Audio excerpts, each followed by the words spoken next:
we'll jump right into item 2.02, certification of closed session. Would you do the honor?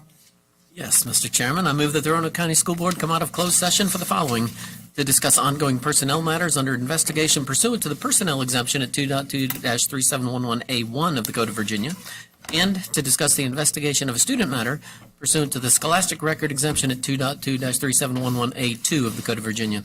And I also move to certify that to the best of each member's knowledge, only public business matters lawfully exempted from open meeting requirements under this chapter, and only such public business matters as were identified in the motion by which the closed meeting was convened were heard, discussed, or considered in the meeting by the school board. Right. Second. Madam Clerk? Mr. Weimer? Yes. Mr. Linden? Yes, ma'am. Mr. Greenway? Yes, ma'am. Mr. Ray? Yes, ma'am. Mr. Moran? Yes, ma'am. All right, item 2.03, action from closed session.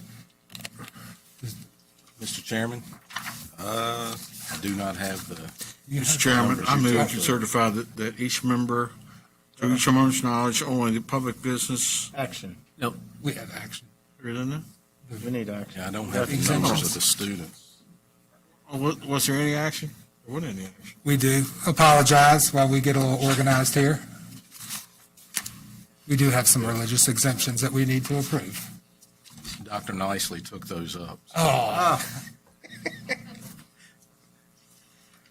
Blame the teacher. all stops at the head, right? Thank you. She had it all along, man.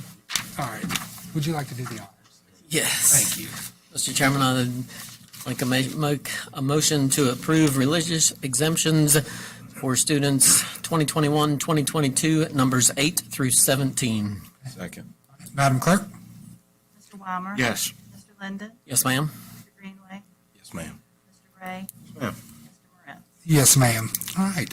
Item 3.01, just want to welcome everyone to the meeting, and if you wouldn't mind standing and join me in the Pledge of Allegiance, I'd appreciate it. I pledge allegiance to the flag of the United States, and to the republic for which it stands, one nation, under God, indivisible, with liberty and justice for all. Right. Thank you. All right, we've got item 4.01, announcement of changes in the agenda. I don't think we have any, Make a so, motion to approve the agenda as presented. perfect. Do I have a second? Second. All right, Madam Clerk? Mr. Weimer? Yes. Mr. Linden? Yes, ma'am. Mr. Greenway? Yes, ma'am. Mr. Ray? Yes, ma'am. Mr. Moran? Yes, ma'am. All right, on to the fun part. We've got presentation and recognitions. 5.01, we have recognition of Glenver High School Class 2A Girls Track Team State Champions. We've got Dr. Corey Franklin and Mr. Jason Murray here with us today. Welcome. Thank you, guys. Thank you so much.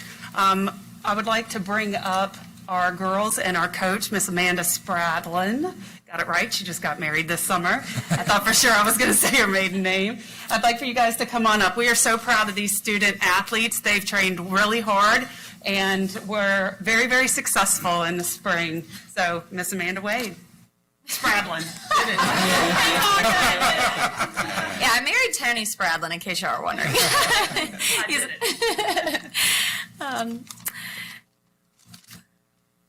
Good evening.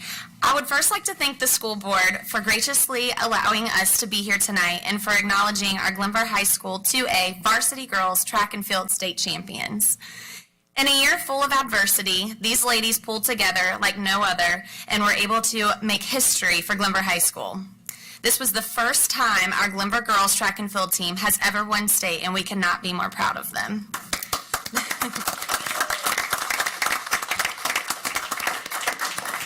These ladies scored a total of 76 points as a team, ahead of Strasburg, who finished second with 49.5 points. This score speaks volumes to the amount of effort every single one of these athletes put in both during in-season and out-of-season workouts. Unfortunately, several of our athletes and coaches were not able to attend tonight due to practices or games in other sports. I would like to recognize head boys coach Neil Swanson and assistant coaches Jeff Johnson and Brittany Millette. I would also like to recognize Sydney Loader, Delaney Eller, Ryan Harris, Adriana Hall, Brooklyn Woolwine, Isabella Miller, and Kennerly Nichols. I would now like to recognize the ladies who are currently in attendance tonight.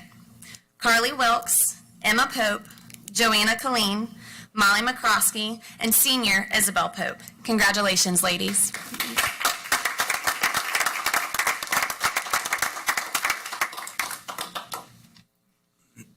Did you tell them they all need to say something? They need to speak? Yes, okay, who's up first? Senior? No, I was Ready to begin? kidding. Put them on the spot. So, In their eyes. all right. I think Mr. Weimer has some further recognition and some certificates and plaques for you all.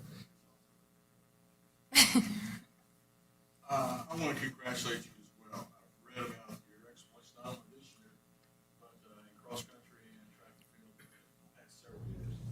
You've been there, just haven't won it yet, but isn't it wonderful to have won it? Check that off your to-do list. The board would like to offer you this certificate of recognition in obtaining the championship in the Class 2A state girls track. It's quite an honor, it's quite a job, as your coaches pointed out, and we're very, very proud of you. So if you accept this on behalf of the team. It's okay. You can write it down. It's cool. And for each of you individually, we have certificates of recognition as well. This is the one time that as a board member, you really have an opportunity to express our appreciation for all your hard work and the way you represent not only yourself, your school, but your division. And in Roanoke County, we're very, very proud of all that you've done in each of those three areas. I'd like to provide certificates to Mary McCroskey. Congratulations. And Isabel Pope. Congratulations. And Emma Pope. Not related? Yes. You're welcome. And Joanna Killen? Was it championship trophy?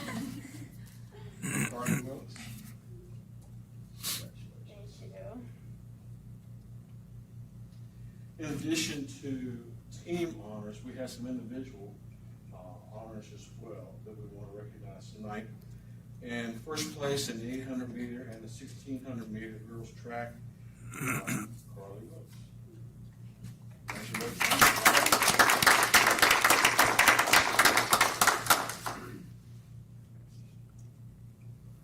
And we have some other certificates here for other members of your team. Yes, sir. Adriana Hall and Kennerly Nichols and Brooklyn Woolwine. You'll take those for me. Thank you. And Isabella Miller She's not here. and Ryan Harris and Sydney Loader. Sydney also, as a member of the team, but also individually, was first place winner in the 100 hurdles and the 300 hurdles. The only reason you run the hurdles is to develop those skills that you need later in life to be away from your spouse. As you're running through the house. And Delaney Eller. All right. Thank If you you so would get much. those to them, and please share Absolutely. with them the appreciation that we have for each and every one of you for the way that you conduct yourselves, you perform, and represented Roanoke County Schools. Thank you. Thank you all.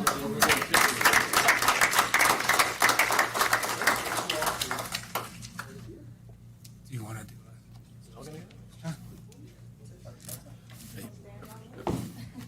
Give. Well, somebody's going to slow it down, all right? Parents want to take photos, come on up too. More than welcome to come on up. Don't want to take pictures. Yeah, come on up. It's all right. This one first. All right, all right over here. Good. Congratulations. Congratulations.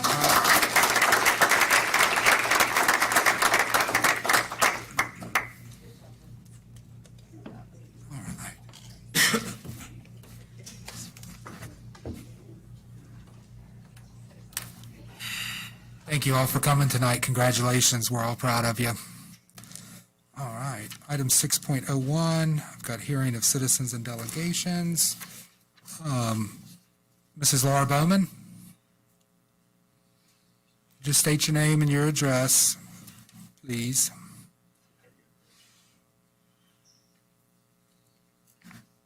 Laura Bowman, 6520 Corntassel Lane, Roanoke, Virginia, 24018. Good evening, Mr. Chairman, members of the board, Dr. Nicely. Previously, I've collected signatures for school board candidates to qualify for the ballot. Up until now, I've been able to assure voters that school board members run as independents without a party affiliation, and thus are well able to represent all of the people in their districts. Countless voters wouldn't have signed without that assurance.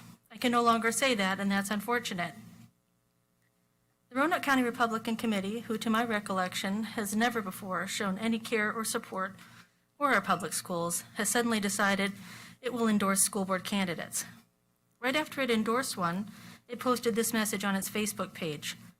We will now have more time to endorse, work for, and elect conservative school board members who support educating, not indoctrinating our children, and without new, all caps, taxes. What does a school board candidate have to promise for this endorsement? It appears they have to agree to oversee teachers in their classrooms and not raise taxes. What does this statement mean for BCAT and other pressing school construction needs? If county school board members pledge to not support raising taxes, what happens to the bond referendum you're working on with the Board of Supervisors? What does this statement mean for our teachers, who most certainly are not indoctrinating their students? This statement shows how little some understand about how public schools actually operate and exhibits disrespect for our hardworking, professional classroom educators. I assure you, if teachers could indoctrinate their students, they'd indoctrinate them to turn in their homework, not text during class, and bring them delicious snacks each day, for example. A concerning precedent is being set in our county. During the most contentious, nerve-wracking back-to-school period in recent history, a parent, now running for school board, hosted school board members and the chair of the Roanoke County Republican Committee in their home to conspire to undermine the superintendent's return-to-learn plan. Is this the type of concerning behavior we can come to expect from school board and local political party leaders going forward? Some may say, I just don't like the party that's now attempting to control the school system, but that's simply not true. When it comes to education issues, I'm an equal opportunity critic. I don't want any party to control our school system. We need a school board that serves all students with integrity and transparency in a nonpartisan way. I don't have a crystal ball, but I'm really worried that if certain school board candidates are elected, we'll see an employee exodus. No one wants to be bullied, browbeaten, disrespected, and coerced into doing things they know are not in the best interest of children. Dr. Nicely and his team shouldn't have to spend their precious time running fool's errands either. Any school system worth its salt would hire Dr. Nicely in a heartbeat, pay him more, and give him the level of respect he's earned. Some of his team might follow him out the door. Elections have consequences, and I'm truly concerned that not everyone who's running for this school board is running for the right reasons. We saw how poorly this could go after the 2015 election, and I and countless others don't want history to repeat. I urge us all not to lose the plot here. We have an excellent public school system, and we need more and better support for it. Our kids deserve well-resourced, healthy, and safe schools with excellent teachers and rich curriculum. I know you want that for them too. Thank you for your time. Thank you, Mrs. Bowman. All right. Moving on to the consent agenda. Motion to approve the consent agenda, Mr. Chairman? Do I have a second? All right, thank you, Mr. Linden. Madam Clerk? Mr. Weimer? Yes. Mr. Linden? Yes, ma'am. Mr. Greenway? Yes, ma'am. Mr. Ray? Yes, ma'am. Mr. Morant? Yes, ma'am. Action item 8.01, we've got media honor roll nomination and resolution. Mr. Lionberger. As usual, wearing multiple hats. Good evening, Mr. Chairman, members of the board. I had to take off a couple of headsets to come up here, and camera one, you looking good over there? So it's funny we talk about that because tonight we are talking about media and media coverage of our schools, which is vitally important to ensuring that our communities are aware of what we do. We do a good job of promoting ourselves, but we also rely on the news media to help tell stories about our schools, sometimes to give us criticism that may be well earned, and we appreciate that. As you are aware, each year the VSBA puts together the Media Honor Roll, recognizing members of the media who have been exceptional when it comes to reporting on K-12 education matters. And tonight, it is my pleasure to bring forward 3 names for the next Media Honor Roll. The first is Claire Mitzel, now formerly of the Roanoke Times. She is now with Roanoke City Public Schools, and we're happy that she is continuing her efforts to promote education. Secondly is Eric Miller, formerly of WDBJ, who now is in Raleigh. And third, who is with us tonight, is Debbie Adams from the Vinton Messenger. Eric, Debbie, Claire, and many of all the other reporters who we work with on a day in and day out basis, I can't thank them enough for the time and effort that they spend to learn about our schools, to make sure that facts are correct and accurate, and to ensure that we are able to tell our story. And so with that, the VSBA requires the board to approve the resolution, which is not on screen, but it's in board docs, for your approval, and we will then send this on to the SBA to include these names on the honor roll. So at this time, staff recommends approval of the attached resolution. So moved. Second.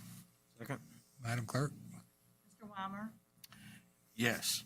Mr. Linden? Yes, ma'am. Mr. Greenway? Yes, ma'am. Mr. Ray? Ma'am. Mr. Moran? Yes, ma'am. So, Thank you, Mr. Chair. just- Any comments or anything? Yeah, I'll say one thing. I know Miss Debbie Adams is here tonight, and we may not always agree on certain things, but I think a lot of reporters, a lot of younger reporters could learn a lot from you and from Claire and Mr. Miller too. It's nice and refreshing when you report the facts and when you report what's said and don't have an agenda, or even if you do, you don't promote it. You state the facts, and we're lucky in the town of Vinton to have you representing us for all kinds of schools, social events, what have you. So we thank you, and we thank all 3 of the nominees from tonight. Thank you, Chuck, for bringing them forward. Thank you, Mr. Chairman. So, yes, Ms. Mr. Chairman, thank you. I think the fact that Claire Mitzel has moved on to a bigger and better role, and Eric Miller has moved on to the Fox affiliate down in Raleigh speaks volumes to their reporting, and I think they did do a fantastic job of covering us and the other local school districts as well. I think it was fair, and I think all of them, and Debbie as well, we get, as Tim said, we may not always agree, but I think the reporting that they did was fair, and hate to see those 2 leave the local media, but they have bigger and better things for both of them. So congratulations to both Claire and Eric for their new positions. Thank you. Yes, Mr. Wright? Thank you, Mr. Chairman, and I echo those same remarks.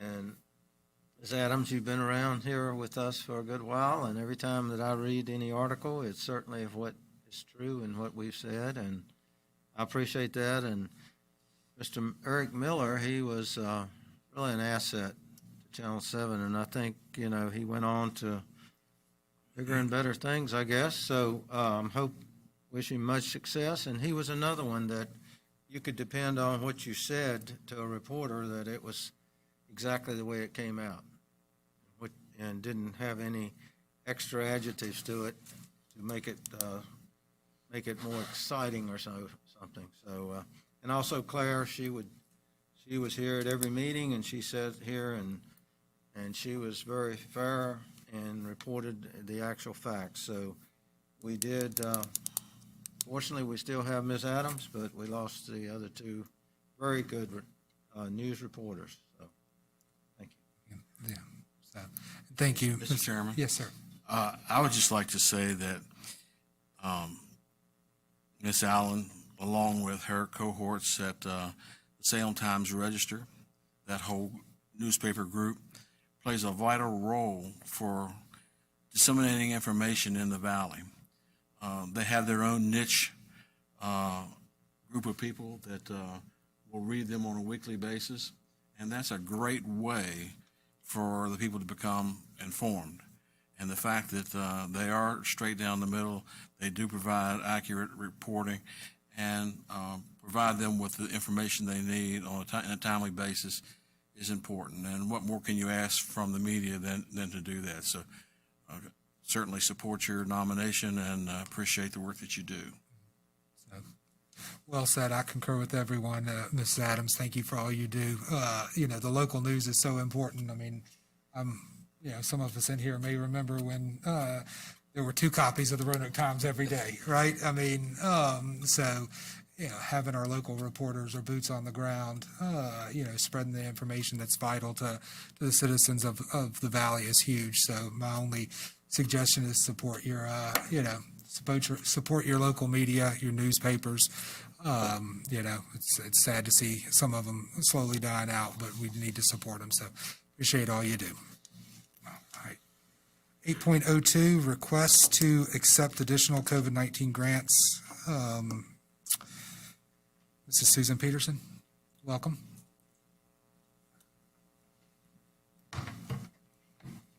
Good evening, Mr. Chairman, members of the board.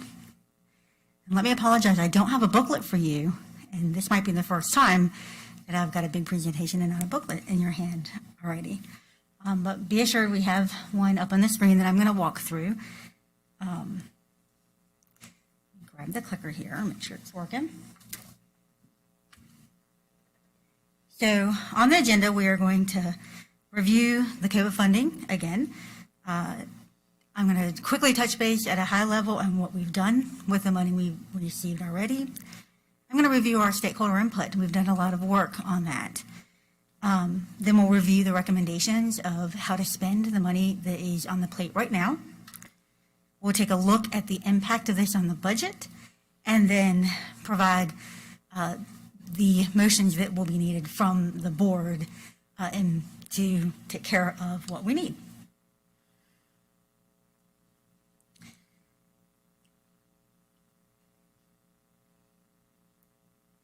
So, gosh, and it's hard to, my laptop and the screen are not synced, so they're not keeping up with each other. So the first screen, again, the CARES Act was our first pot of money, and we got $7.1 million out of this, just to remind you.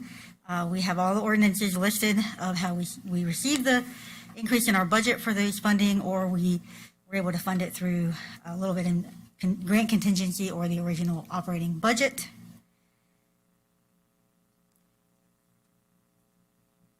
The second pot of money we received was the Supplemental Appropriations Act in December of 2020. We did make a slight change for the unfinished learning from the report provided to you before. The actual amount we were receiving is $987,000. That's a slight increase.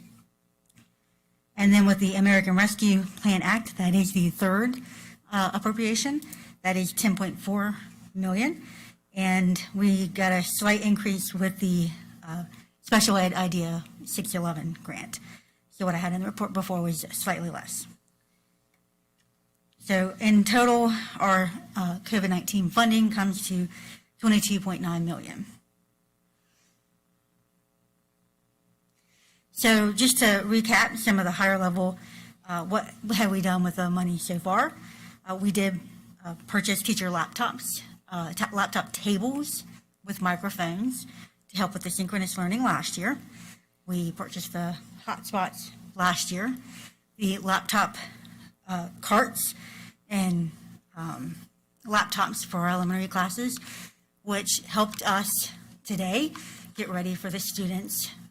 And we were able to put a laptop in every student's hand at Bonsack so that they could go home. So we have already seen the good use of the funds that we've used already. Curriculum development, we have spent a lot of money getting ready, getting our students, getting the information online. A lot of money on additional resources so that students can access different software from home, or providing teachers with resources to get ready for getting their materials online. Under the safety category, We provided the air purifiers for the classrooms. We also provided the wands for our pre-K classrooms and for our kindergarten classrooms. We purchased the plexiglass dividers as one of the first items that was offered for any of the classes that needed them and could use them. We purchased the new furniture to allow for pull out the collaboration tables and put in the individual desks. The meal delivery carts were purchased so that the cafeteria staff could pack up the meals and take them to the classes so that the students could eat in their classrooms and continue with their social distancing. Masks, gloves, sanitizers, all of that. We did purchase touchless paper towel dispensers. So in all of our restrooms throughout the entire county, every paper towel dispenser in the bathrooms are touchless. They're not all automatic, but they're all touchless at this point. We did use the funds to purchase automatic ones, but they're all touchless at this point, is what Mr. Lowe assures us. We did a few small HVAC upgrades with some small funds afforded through the facilities add-on. In the beginning, we provided some funds, and we worked with United Way with the Community Day grants. We used some to help offset additional unemployment taxes. We purchased extra cafeteria supplies so that we could send home shelf-stable foods for our students. We hired temporary special ed teachers, and we provided extra programming in our summer schools.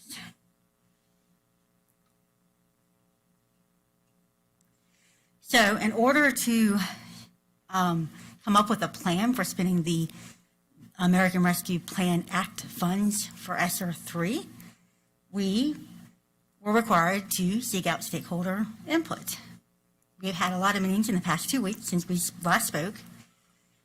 At the last board meeting, we had a public hearing, and then that following Monday, we met with the Parent Advisory Council. Over the weekend, that next weekend, we surveyed the Student Advisory Council. We knew they didn't have time to get together for a full meeting, and so we reached out, and Ms. Slaker Maloney surveyed them and got some results for us. We had an Employee Advisory Committee meeting early and met with the principals, and then also received suggestions from our SEAC committee.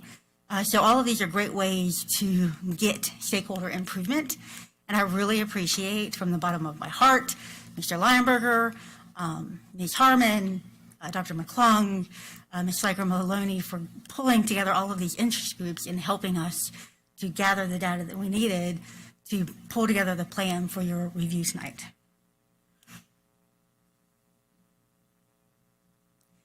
So I do want to go over, and I know this might take a little while because we did have a lot of meetings. I do want to go over what came out of these meetings because I think it's very interesting what they said. Our Parent Advisory Committee were interested in providing mental health programs. They wanted to focus on general discussion incentive programs where the teachers and the students were really having interaction talks. And it was really exciting because we had already built that into our ESSER 2 grants. Dr. Hughes has already gone down that path.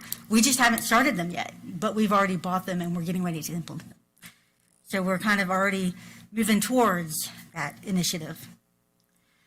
We had a mental health provider in the meeting, and she just mentioned the need for this type of programming and the need for additional support because there's just a lack of mental health support out there. There was a call for extra IAs. There was a call for extra support for teachers in mental health. Having people around for extra quick breaks during the day for our teachers. They wanted extra personal days for our teachers. There was interest in water bottle refill stations and interest in classrooms that are outside and interest in air purifiers that were not put into ancillary rooms, therapy rooms, teacher lounges, other rooms like that. an interest in hand sanitizers, the automatic kinds that you don't touch. And even though they admitted it was kind of a small interest, they were in the touchless theme and they wanted automatic pencil sharpeners. And the parent advisory committee recognized that may be so small dollars when we were looking at everything that they even asked us to come back to them and let them know if this is something we can't afford in the grant. Come back and let them know, and maybe they can reach out to their organizations, and that could be something they could provide to their schools who are interested in it.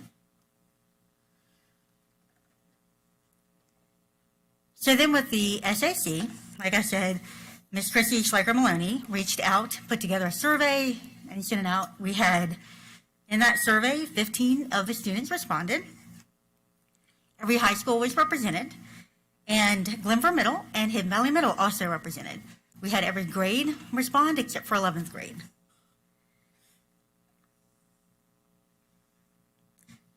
Their suggestions included temporary school counselors and teachers to help support students with their learning struggles.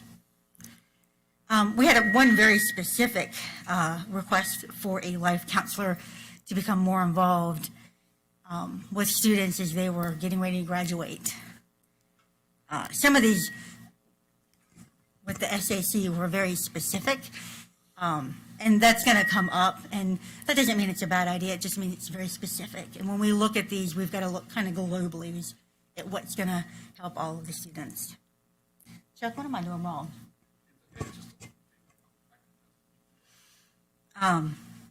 They were interested in-school tutors and remediation, support when students and staff were in quarantine.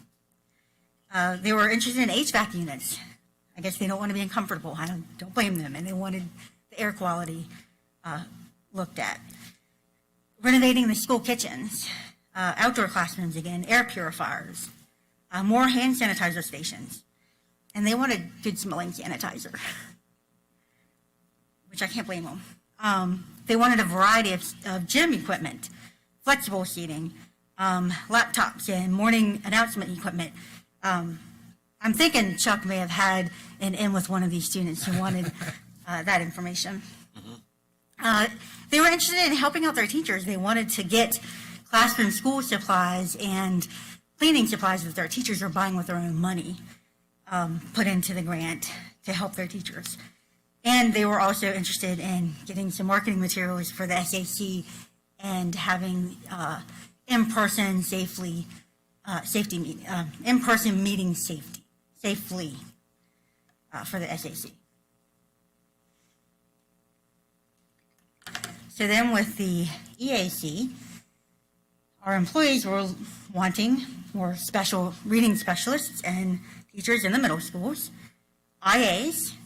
And as I'm going through these lists, a couple things to notice is I tried to arrange them kind of staffing first, and then kind of equipment next, and then supplies last.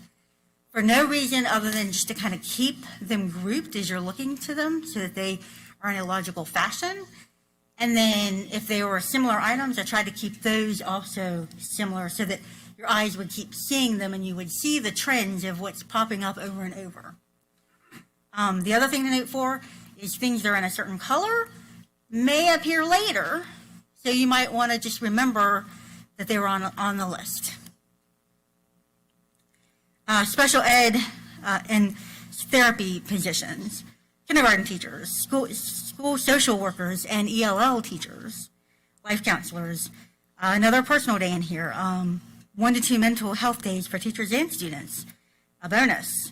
High quality professional development to help them with engaging with online instruction.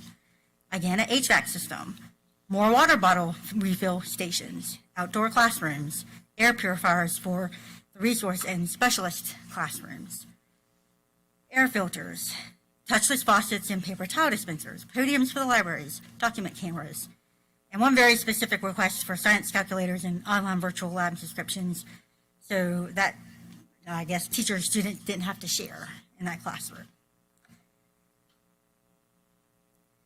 So then we get to the principal suggestions, and I apologize on this screen, it's really small. They had a lot of them, And we met with the elementary principals in the morning and the secondary in the afternoon. And they actually asked to get the list back and rank them. And so they're shown to you in their ranking order from first to last. And the principals, 19 of them did respond. So from first to last in ranking order, they put the list with additional nurses for substitutes, screenings, and Glenver Middle, and then substitutes on call in each area, like a floater substitute for each school, and then elementary AP at 12 months, or they don't have to share it. Again, water bottle filters. Well, not again. That's the I keep mixing this one up. There's water bottle filters here. Later on, you'll see water bottle fillers. I should have used different words there. Number 5, remediation teacher. Number 6, bus aid on regular ed buses. I think they're seeing that they could use some help on the regular buses with keeping masks on. Number 7, additional school counseling. Number 8, touchless faucets, water bottle fillers, tents, canopies, and umbrellas if they can't get to outdoor classrooms, or if there is an outdoor classroom, they would like to have it covered. After-school remediation staff, increasing remediation costs for the PALs, outdoor classrooms, full individual stalls for the boys' restrooms, restroom dividers that go all the way to the floor, extra ELL support, reading specialists in the middle schools, additional traffic staff, carpets in the classrooms that were ruined from food and storage in the past year, supplies for new positions, additional nutrition staff, which, by the way, we're down 34 positions, so I don't think it's a matter of needing more staff. We just need to fill the positions that we have open at this point. Security cameras for the outdoor classrooms that they want to have. Additional ASTEP staff to expand the program slots available. Transportation to the ASTEP program to make it more accessible. Stipend or bonus for testing coordinators. Additional AP testing staff. Credit recovery in each high school. Reading inventory for the high schools because they're purchasing it themselves. Auto flush toilets. Transportation to the ISAP program to open up more accessibility to students. Active panels where there's not enough. Kitchen renovation for those self-serve schools. Additional storage pods. And there are a few of those still available, and we kind of connected let the principal know that asked for that. They could reach out to Mr. Lowe to connect for that. So then suggestions that were provided from the SEAC was additional special ed staff to help with the learning loss, and differentiated pay scales and or incentives for special ed teachers to help with the recruitment and retention. This is just going to help address the fact that the special ed has a lot of requirements and regulations that they have to follow to stay in compliance with the IEPs.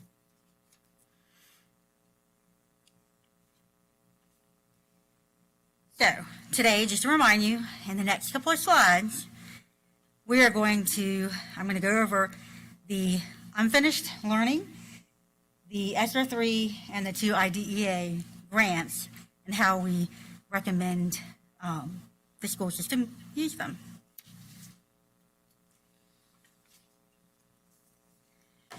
With the ESSER 2, the unfinished learning, this is an add-on grant that is supposed to promote more face-to-face instruction for the students to help with the learning loss.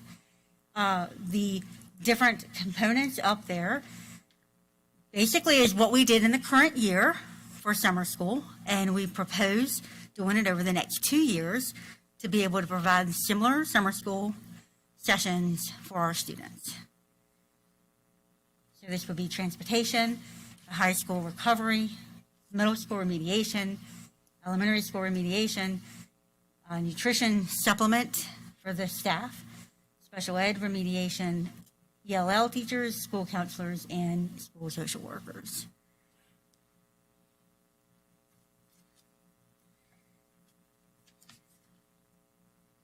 Any questions on that one?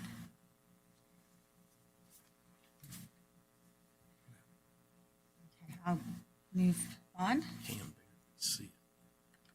I know, and I apologize. In the ESSER 3, so this is the big $9 million grant. When we write up the full plan, we have to identify 4 areas under which each of the spending relates. Ms. Peterson, do we have that in here? I'm trying to find it, but I can't. I did not have it attached yet. Okay. I apologize. Can you send that to us so we can, okay, thank you. I will, yes. It will be attached afterwards, I'm sorry. Okay. The first area that we report on will be our prevention and mitigation strategies.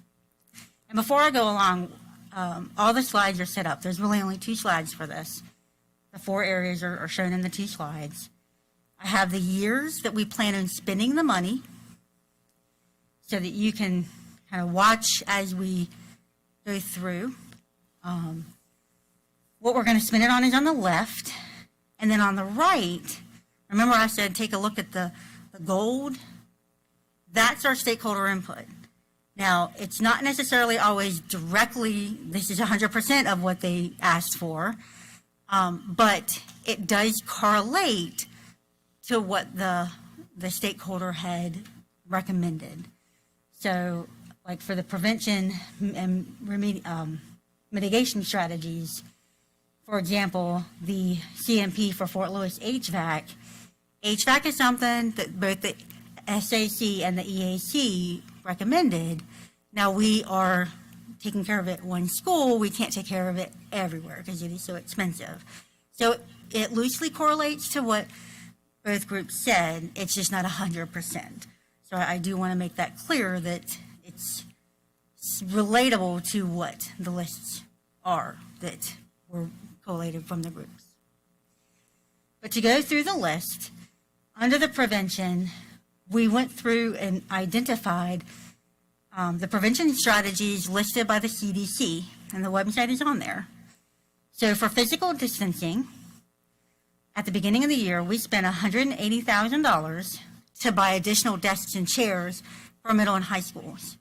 Similar to what we did in our elementary schools, we had to buy the standalone desks to enable that social distancing.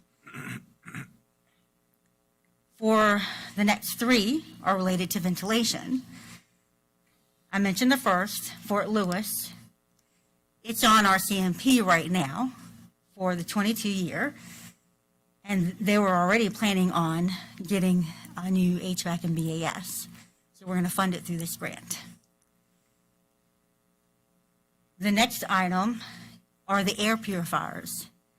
We plan on getting those out to the ancillary classrooms and to the teacher lounges to just finish off getting those out to all of the locations in our schools where our students may find themselves. The next item, again from our CMP, is the Division HVAC preventative maintenance. So this is the typical plan that Mr. Lowe has in place to continue the CMP, just preventative maintenance in all of the HVAC throughout the school division. The next item relates to item number 5, hand washing. And that is at Hidden Valley Middle, again off of the CMP, to replace the sinks, faucets, and fixtures for $40,000. Now, we didn't relate that to any of the items in the EAC or in any of the stakeholder lists, even though most of them had asked for touchless faucets.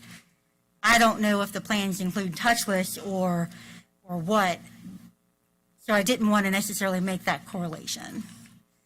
I just know they're going to go in and fix some of the plumbing and the fixtures. So then number 8 relates to contact tracing, and we split the principal item, request number 1, up into 2 different items, the nurse sums and the nurse 5-person floaters. So this is the subs, and it is the intention that the subs will perform the contact tracing, which has become a very cumbersome kind of chore for our nurses, and they're spending a lot of their time taking care of this during and after hours. So it is our hope that by getting these subs in, they can take over that from our nurses.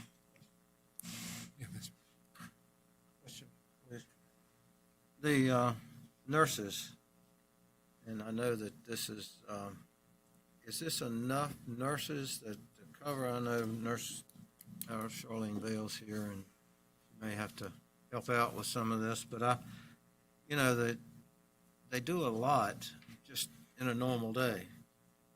Just one example would like diabetes, things that are happening in the school. Then you put the positive cases and the contract tracing. How is it going to help all the schools, or, in a relationship of traveling? Or is it, when this occurrence happens, these extra nurses are sent there, or how does that work? And do we have enough funding for that? Well, let me answer part of that and then defer to Charlene for the rest of it. So part of that answer is you only look at half of funding here, because we only have the sub part in here. I put the floating nurses in a different part of the funding. That's in the next page. And so altogether, I think it's about 1.3 million that we have set aside for nurses. So as the cabinet together, we think we have enough in the plan for the nurses combined. So we think we have enough money in there. Now I'll defer to Charlene if you want to answer the question about how this will help. One of the problems we're having when we have multiple exposures in cases, our nurses need to be able to do the thorough contact tracing.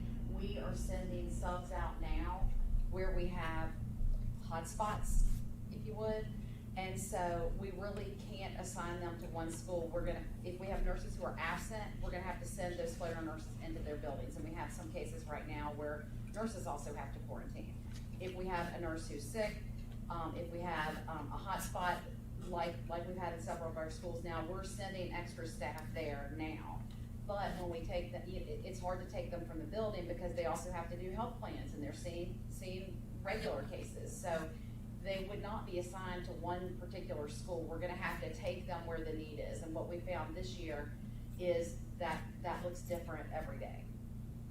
Are these substitute nurses, are they available? Are we paying them? They're not available right now with the amount of the amount that we pay our current substitute nurses. We have, Charlene has called the different hospitals. She's gotten rates for substitute nurses at Carilion and Lewis Gale.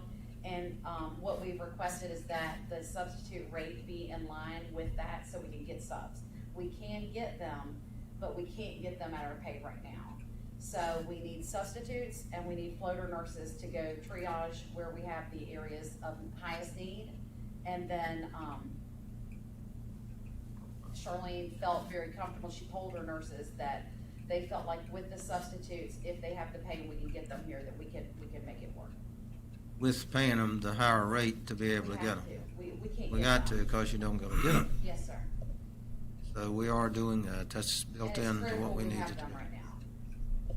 Okay, because I know this has been a very big burden on these, especially, you got to stop everything you're doing and do contact tracing. Handle the situation with the positive case. So I'm just wanting to make sure. They had a busy job before COVID, so Yeah. it's important Oh, that they absolutely. have our health plans organized and immunizations.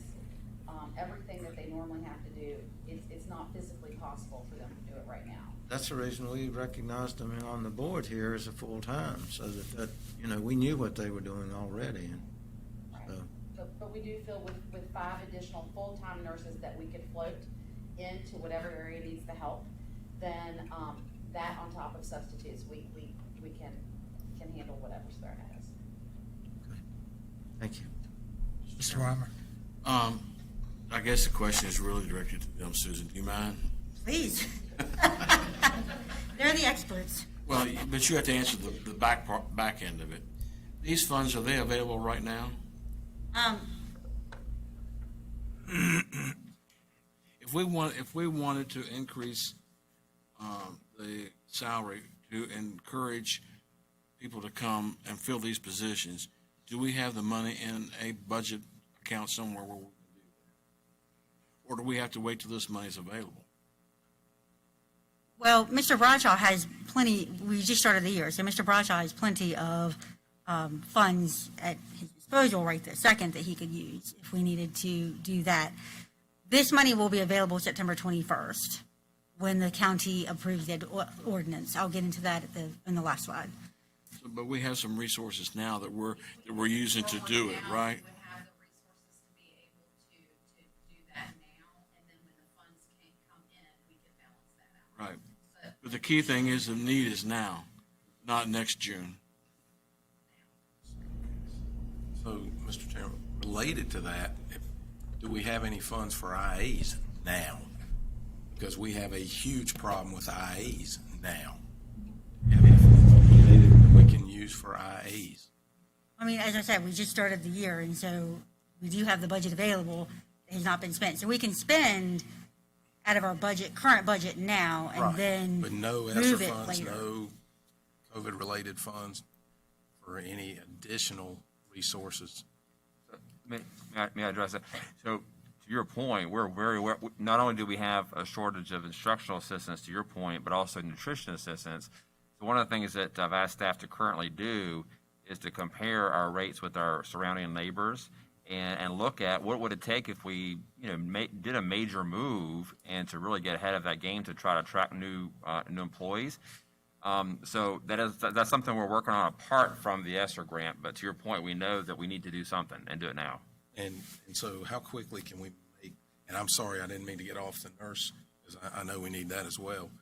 But when we're talking about additional funds, I can't think of a hotter fire right now than we have for IAs.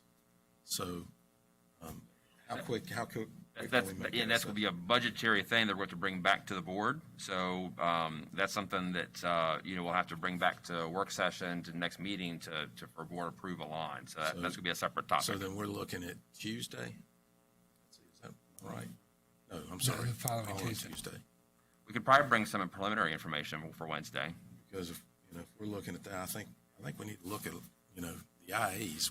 It's definitely a need. We Yes, are sir. struggling, and these schools are struggling, and we hear it every day. So, okay, thank And you. it's not a problem that just is on Roanoke County, too. I No. mean, It's, they're- nurses the same thing. Yeah, It's, yeah. So we need to look at everything, is all I'm saying. Right, and know, as far as our if we- nutritional staff, when we're comparing. Nutritional staff, too. Yeah, I mean, are we looking at not only what other localities are paying their nutritional staff, but also, private as well? I mean, 'cause, I'm sure we're, not only competing with other school systems, but, competing, for other food service industry as well. But it sounds like as far as the nurses is, this funds aren't available quite yet, but we can always move things around to make it happen now and essentially pay us back later, correct? I mean, Correct. okay. All right. Cool. Carry on. All right. So the last thing on this, under this group for prevention and mitigation is under number 9 for cleaning, and we just put $9,791.14. So that was kind of the last amount went in for Mr. Lowe to get some additional cleaning supplies for the COVID.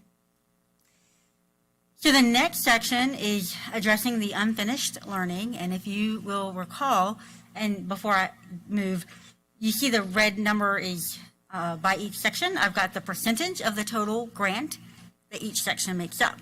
So if you recall, I have mentioned previously that there is a requirement for the unfinished learning to address for the grant to be used to address the unfinished learning to equal or be more than 20%. In our case, we have planned for this learning loss percent to be 25%, so we will meet the federal requirements. In order to do this, we have set aside 15 special ed IAs and 26 special ed teachers. Now, the teachers will be split in year one between this grant and the IDEA grant from ARPA that'll be in a couple slides. And then the last little piece on the unfinished learning to address the learning loss is to help our ELL students with tutoring. So over the 3 years, we've got 2.47 million going towards this section. So, Ms. Peterson, the 15 special education, and I'm trying to read, I think I've got this right, special education IAs, well, that will help a little bit with our IA situation, right? Because Certainly. as I'm understanding, we're shuffling around a lot of our other IAs to handle the special education IA situation. So that would help some. Sure. Yeah, okay. Yes, Mr. Thank you, Mr. Chairman. On the IAs and spec ed IAs, I know they're hard, very hard jobs. In fact, they take over a lot with some things. So are there not enough IAs in the community, or do you feel like it's based on what we're paying the IAs?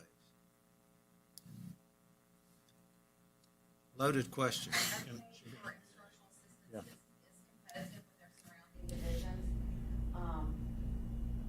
But as of last week, we were still 17 positions below that we have not been able to fill. So I certainly think pay is a part of that. But we're in line with our other divisions. However, we're still not able to have enough people. And I know we do approved. have people who turn down the job because of pay regularly. I know we approved, through our consent agenda, the personnel, and it was several eyes on there. And it's just hard to imagine either we're not paying them enough to attract them or something. I mean, I don't know, but I'm just speculating. In many cases, if we didn't provide those benefits, we wouldn't have the IAs we have, I know.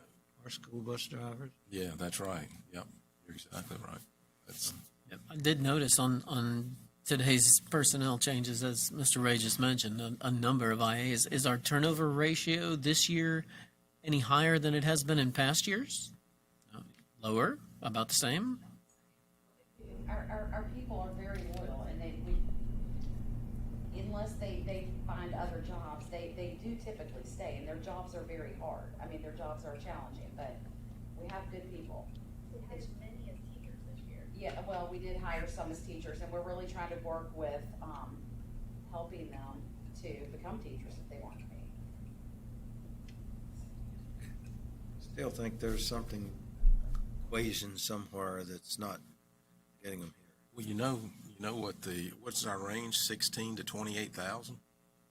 I think, or 17 to 28 or something. It's, about- I mean, it's, I don't know if it's 28, but it's not much.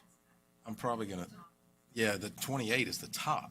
So, yeah, there's not, trying to attract people at $16,000. Oh, it is. It's less than poverty level. So, and again, that's not it's societal. It's not Roanoke County only, but, man, we gotta figure that one out, I think. I just think we need to realize that there is an issue, and what is it, you will tell us what it is that we can do or try to do to alleviate some of it. Okay. And what those IEs did last year is no short of heroic as well. I mean, we had them in situations trying to keep us afloat. So, we know our teachers are rock stars, but those IEs are pretty valuable too. Certainly. The good part about it, though, is I was reading an article yesterday about all the different funding sources. Because putting down, and practically every one that doesn't deal with construction, ventilation, and that has to do with support staff, IAs, closing the gap on achievement. Yeah, so I think that the money is going to be coming. It's just a matter of, how do we, bridge the gap until it gets here and use it in such a way that we get the biggest bang for our buck. But there's nothing better than having the staff that you need to carry out the programs that you want to try to put out there, and it's like with the nurses and this contact tracing. If we've learned anything in the last 48 hours, I think that things move pretty quickly. You get a couple cases here, and the first thing you know, through contact tracing, we've got a lot of people that have been exposed, and the result of that is that we had to have some closures. But the key thing is speed with which you do it. If you limit it to one or two, then you don't have to, worry about having to shut down a classroom or something of that nature. So, I'm sorry. You might get through this. I'm not very good at this. I forgot how to use a mic. But that's the key thing. I think that all of these things that you're telling us and all the monies that you're showing us are going to help the problems eventually. What we're looking at is, we're trying to get the schools back in session tomorrow, and the next day. What are the resources that we need to put out there right now, today, to get that job done? And I'm not being critical of anyone, because everyone on staff has done a tremendous job. What you've done the last several days speaks for itself. You're champions. But having said that, there's a tomorrow too, and the next day, and we got to worry about that as well. Mr. Chairman, or Ms. Peterson, one last question related, this is off the employee, but HVAC replacement systems. I'm sure y'all have probably looked at this, but can we get any of the money back, the capital money back that we're spending, like for Byrd, where we're replacing that HVAC system? Is that something we can recapture, some of that money? So not through this process, but the money that's in here, we actually built it into the budget in the current year. It's how we actually balanced our budget. We used the $550,000 from this to help avoid having to transfer an additional $550,000 from the general fund for the current year. So we actually kind of plan to use it this way. Well, but we've gotten some money over the summer that we didn't have in the budget. So you're talking about, maybe I'm getting, so this is budgeting going forward. Still, we can't recapture some of that money out of there from the capital? I would feel certain that, and you can look at this later, I'm not trying, this is taking long enough, but it looks like, even when you do tax credits for building, when they give you the energy credits and they're trying to get you to put in energy efficient windows and different things, you can recapture that in construction. Well, we don't get those because we're a government. What's that? We don't get those because we're a government. I'm sorry, I couldn't. We do not physically get those since we're a government. Like, no one gives us a tax, credit. No, I get it's not a tax credit, but it's money coming from ESSER and COVID and all related to that. And I'm sure it's all related to HVAC and having better airflow in all our schools. Well, we're putting in a new system at Byrd. Why wouldn't that be part of something we could recapture? Well, it could be if we planned to put it in. We just didn't plan to put it in this grant because we had other needs to put in the grant. Okay. I think your question is, one, is it eligible? Yeah. And then, so the answer, I think, is probably it is eligible. Second question is, do we have enough extra from this grant in order to be able to apply to that? And I think the answer is going to be no, we've got these other needs, we're going to apply for that. Not that we're not going to be doing the HVAC at Byrd, because we are. No, I'm good with that, but, and I don't know what that amount is, but it may go towards the next projects. So, Well, and part of it is we've already budgeted for the debt on that. And so we really, the Byrd project is budgeted to the penny. Sure. We know what that's going to be. Right. And so we didn't want to go in and start trying to change, because we're literally going to submit the application next week, and we didn't want to go in and start changing the funding sources on that at this point in time. And so we wanted to leave that project whole. Now, that doesn't mean that future projects, it could have qualified, the HVAC piece could have, but that would have been a lot more effort, and it would not have been an ideal time to try and get the money out of that project when we had a lot of other needs at the time. Ms. We could Peterson, just to have. follow up on Mr. Greenway's question, it's, if I'm not mistaken, there have been some HVAC projects that we've completed that were in the budget for, either this year, next year, whatever, that we have advanced and used these fundings, which in theory would free up money that we were planning for capital improvement projects to be able to advance even more projects. I mean, correct? Is that kind of what you were, Yeah. We put $480,000 of CMP projects through the ESSER 2 grant. We're putting $550,000 of CMP projects through this grant. So that will help the budgeting process for CMP to get us further along in those projects. So are you saying we could possibly roll back our CMP for a year to take $1 million, put towards capital? CMP cannot go towards capital.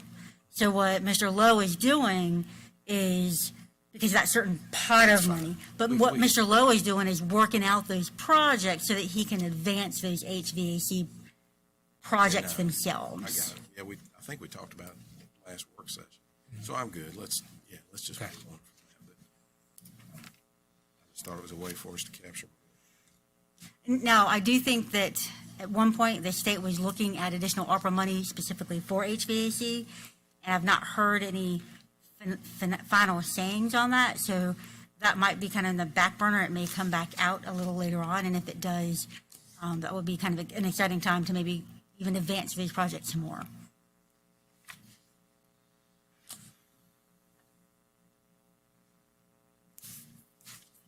So then the next section is other uses of funds. And under here, we do have the second request that was most asked for by the principals, and that is that daily teacher substitute position that we will have consistently at each school every day. I don't want to say permanent because this is short-term money, so it's going to just be for the 3 years.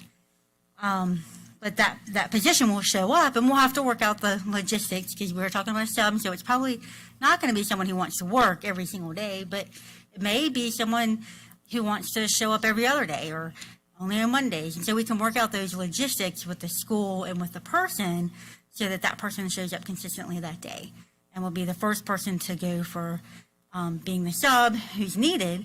And if it is a day when there is no sub needed, that person is available to help remediate whatever student needs help that day. So we do have that set in, and as you see, we have the full amount put in for that sub at every school in the first 2 years. We built in a half of a year that last year, kind of purposefully, because we're hoping if this kind of pilot program, if you will, is successful, then we may be able to start building half of that into our original budget by that time.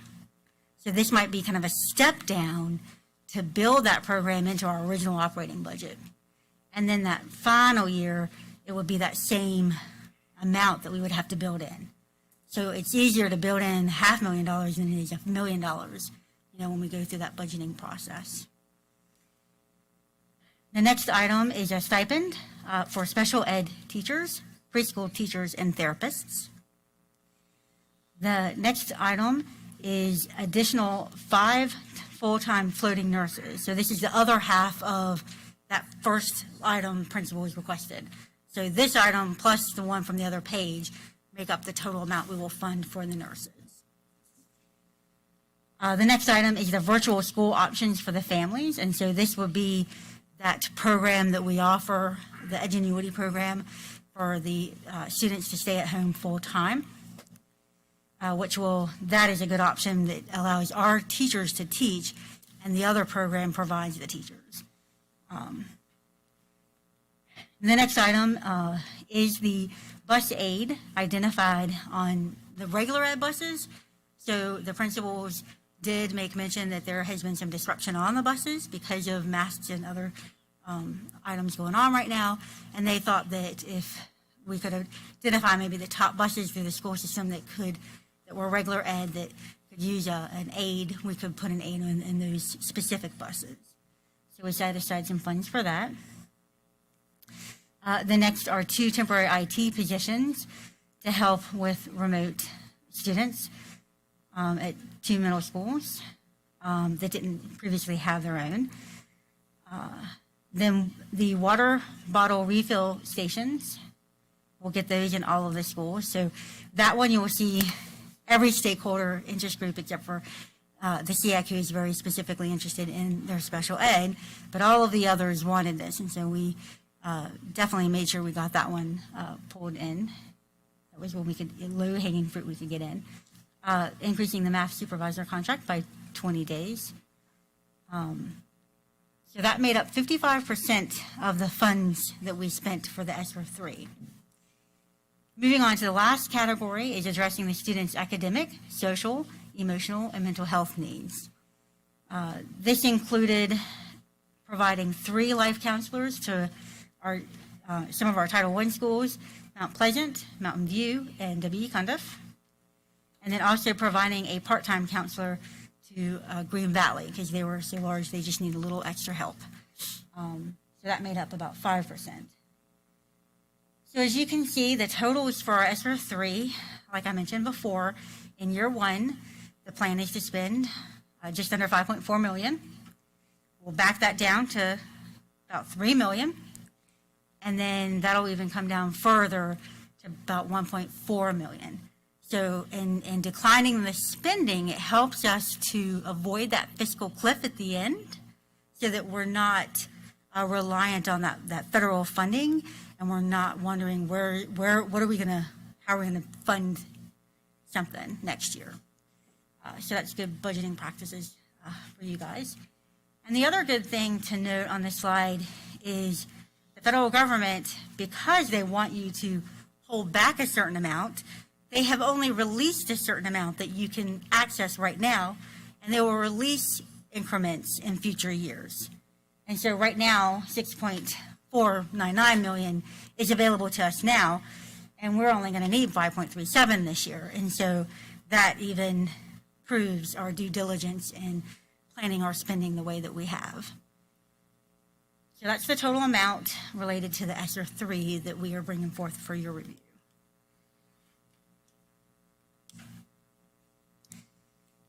The IDEA part is a lot simpler. We just want to fund the other half of those 26 special ed teachers in year 1, and then provide instructional materials for our IDEA special ed preschool classes. And on a side note, because I know that y'all are interested in it, our VPI class received an additional 10 slots this year, and so our grant contingency was able to cover an additional $48,000 that the state has provided for those students. That's about all I can say. I can't speak to any more about the planning or anything like that. So, but I know that that's important to you, and so I wanted to bring that up. Gotcha. Yeah, Mr. Wright? Yeah. Ms. Peterson, is that right now, is that an ongoing grant? Ongoing? The VPI? Mm-hmm. So it'll continue? Oh, yeah. Okay, so even the additional spots will... We suspect that will. I can't promise, but we suspect. Will apply. In fact, Ms. Harmon and I were talking before we came in here about the programming and that particular program being of high interest to the current politician as it stands, and typically when things change, usually things aren't taken away, they just may stay status quo. So hopefully, if nothing else happens, things will stay status quo for us. Thank you. Mr. Chairman? Yes. If I understand this action item correctly, we will be voting to accept these additional funds, and I think you've done a great job identifying where some of these needs are that we have, but can we change them? Can we change what we spend those funds on once we accept them at a later date, if need be? Obviously, things are changing Most significantly, and we Most could certainly. identify some things in a month or two that may be a little bit more important than what you've identified here. Most certainly. And this is typically what we do with our grants. We bring them to you for your blessing of how we plan to spend them mostly. And then as we go along, we will have maybe slight changes up or down, right? 'Cause we may spend a little more in one area and a little less in another area. Grant, or do you mean the ESSER This grant. fund? The ESSER funds and everything? All of them. So this is, correct me if I'm wrong, this is the first time we're seeing this. This is the first time you're seeing this one, yeah. And we're going to vote on it tonight. Correct. I mean, I can't even look at or review it, but, okay. I just didn't know, I guess I didn't know this was, and I haven't had a chance to review the agenda, but, and maybe everybody else is okay with voting on it, as long as we can change it and, look at, but we haven't even, with the funds, I don't even know what we're, until tonight, what we're doing with it. I know we've had some work session discussions, but this is the first time we're seeing it. Can't review it or anything. Go ahead, Mr. Yeah, May. I think like Mr. Greenway said, we did have some, we knew where these pockets were, sort of where we were going to go. I guess we didn't have the final figures to know what was going into that. And if I'm correct, if I heard correctly, whatever we had, there was still a $700,000, was it? Maybe I missed it wrong, but it was like what we were going to need and what we were getting. You said it like it could be a carryover. I'm not, Well, anyway, that's what I heard. But even at that, like Mr. Linden said, being able to change these things, I think, the need right here is now, unless we want to postpone the approval. But the needs and most of the things that we've seen in there or heard from you are the things that we knew that we've heard through others, whether it be work sessions or other. But I think having that Flexibility. to be able to change it if we View need it to. and look at it, yeah. Well, yeah, I mean, we can change it, Also- but we're looking at $11.5 million that we're going to approve. And to my knowledge, we've talked about some functions and some things that we need. That's $11.5 million. We're just going to rubber stamp tonight without, I can't even look at it on my computer. I just have a concern of that, but Well, it gives me a little more comfort too that that we've gotten some good input from our parent advisory council, from student advisory council, from our EAC, from our principals, a lot of our stakeholders. But I think we having the right and the flexibility to make changes. We could have completely different needs in 6 weeks than we might have today on some of them. I mean,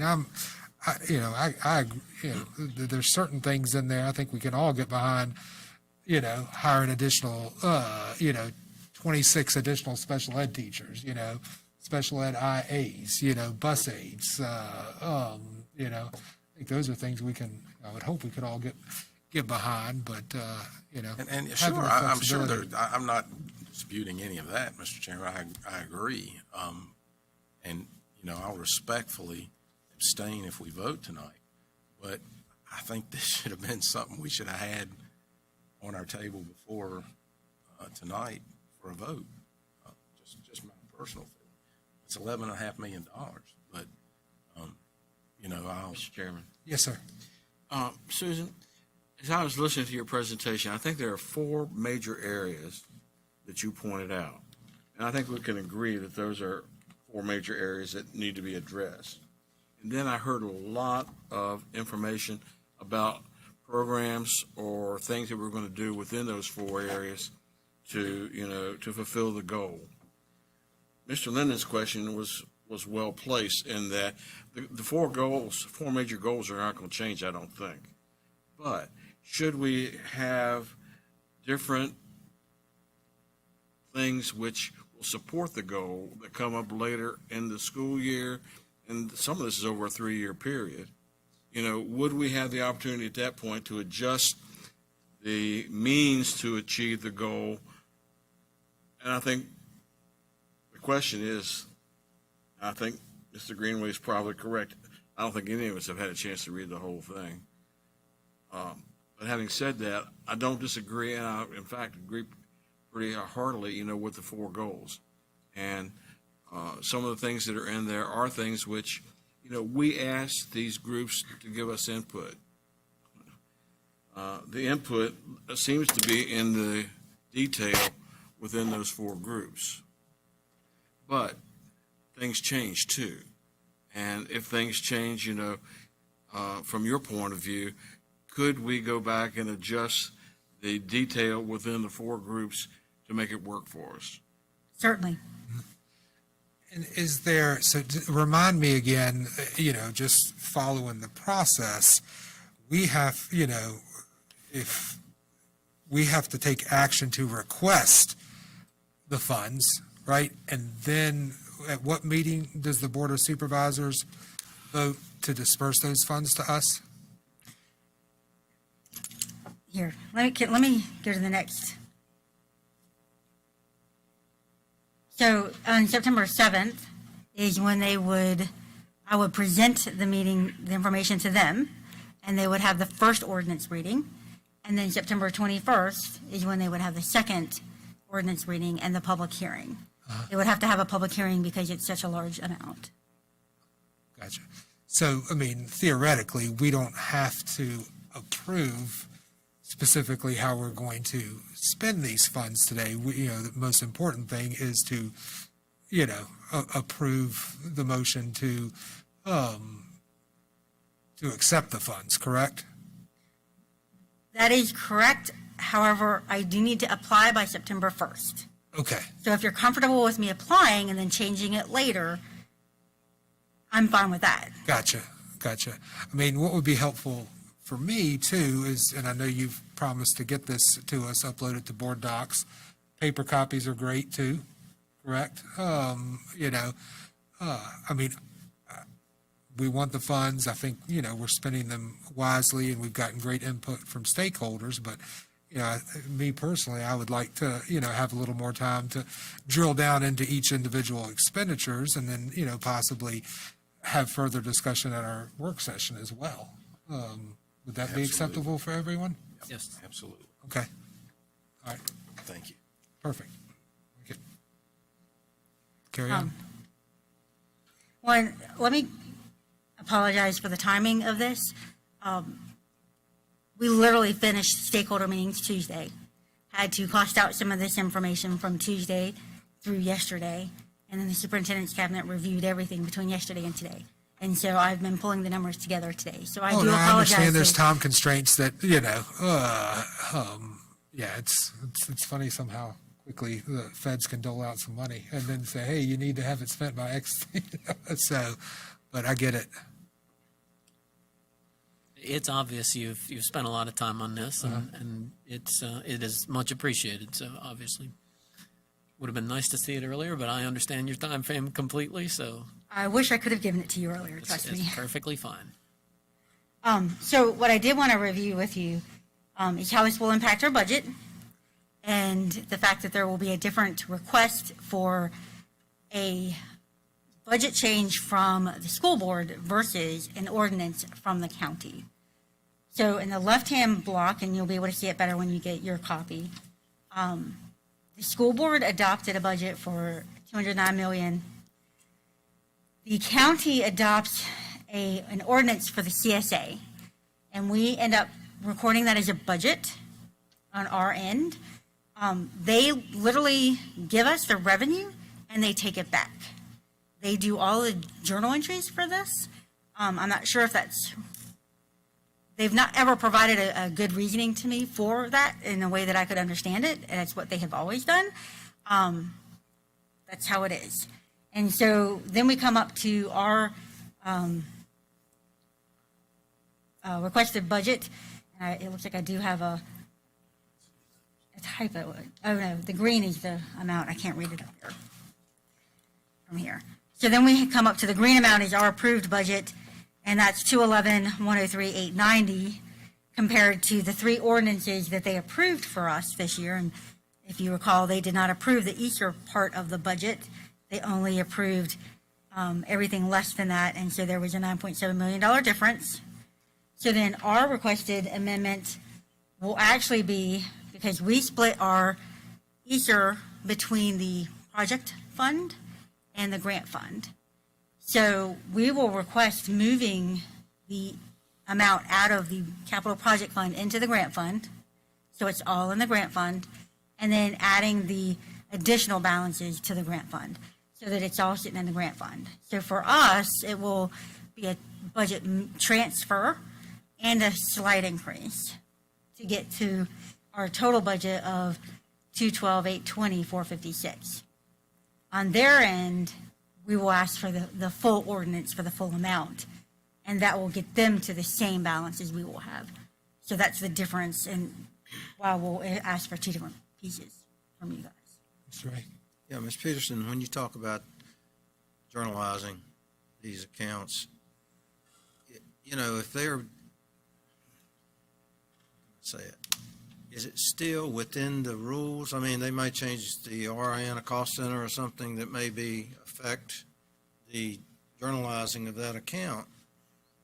But is that something that still goes along with the, I guess, rules or qualifications for this money?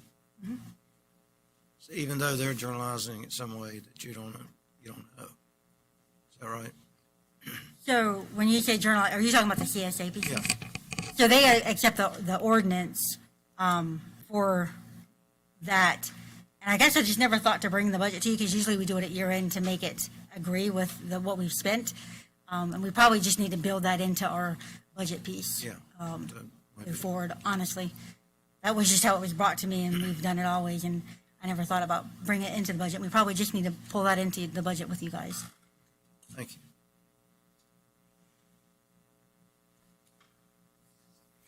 So I'm guessing, do you want to skip all of the motions at this point and?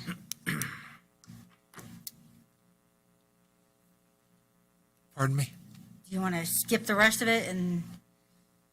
And go to the motions? Well, I mean, that is the only thing left. Were y'all going to not Gotcha. do anything Does with it anyone have today any then, or? questions for Susan? No additional questions.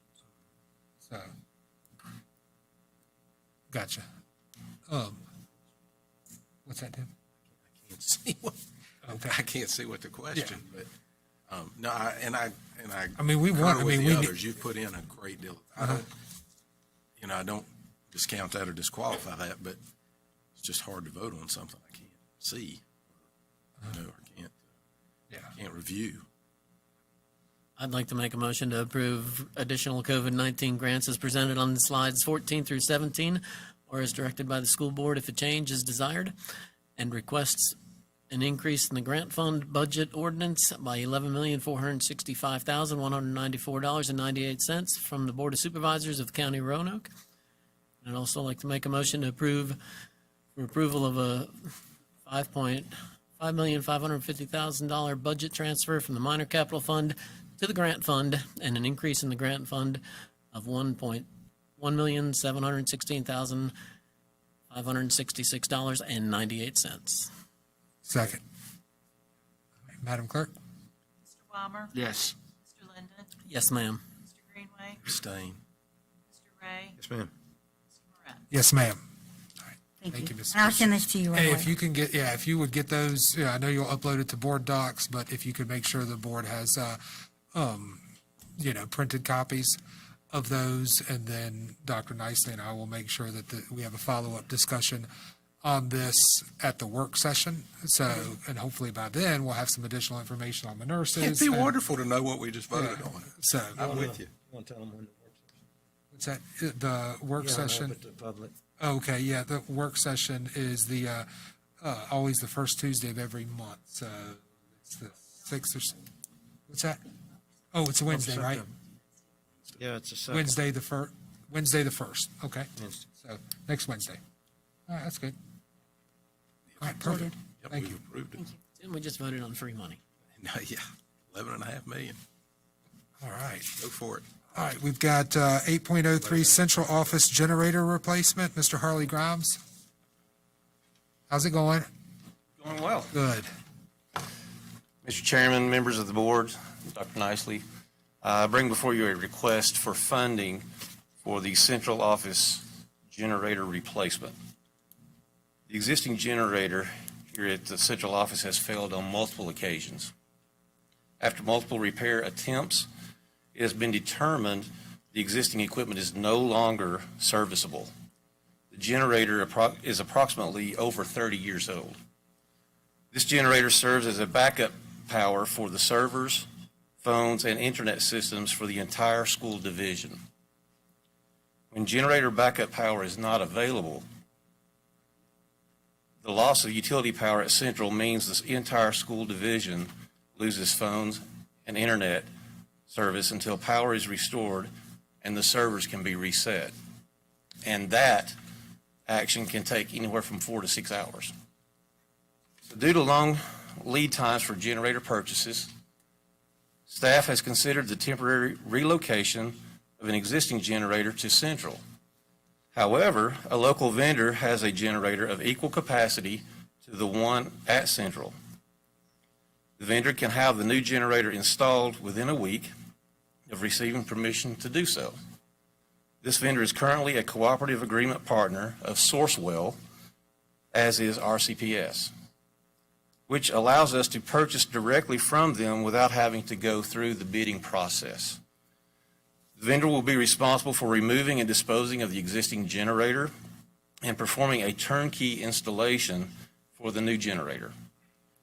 Staff is requesting $70,000 to be allocated from minor capital reserves for the disposal of the existing generator and replaced with a new generator for central office.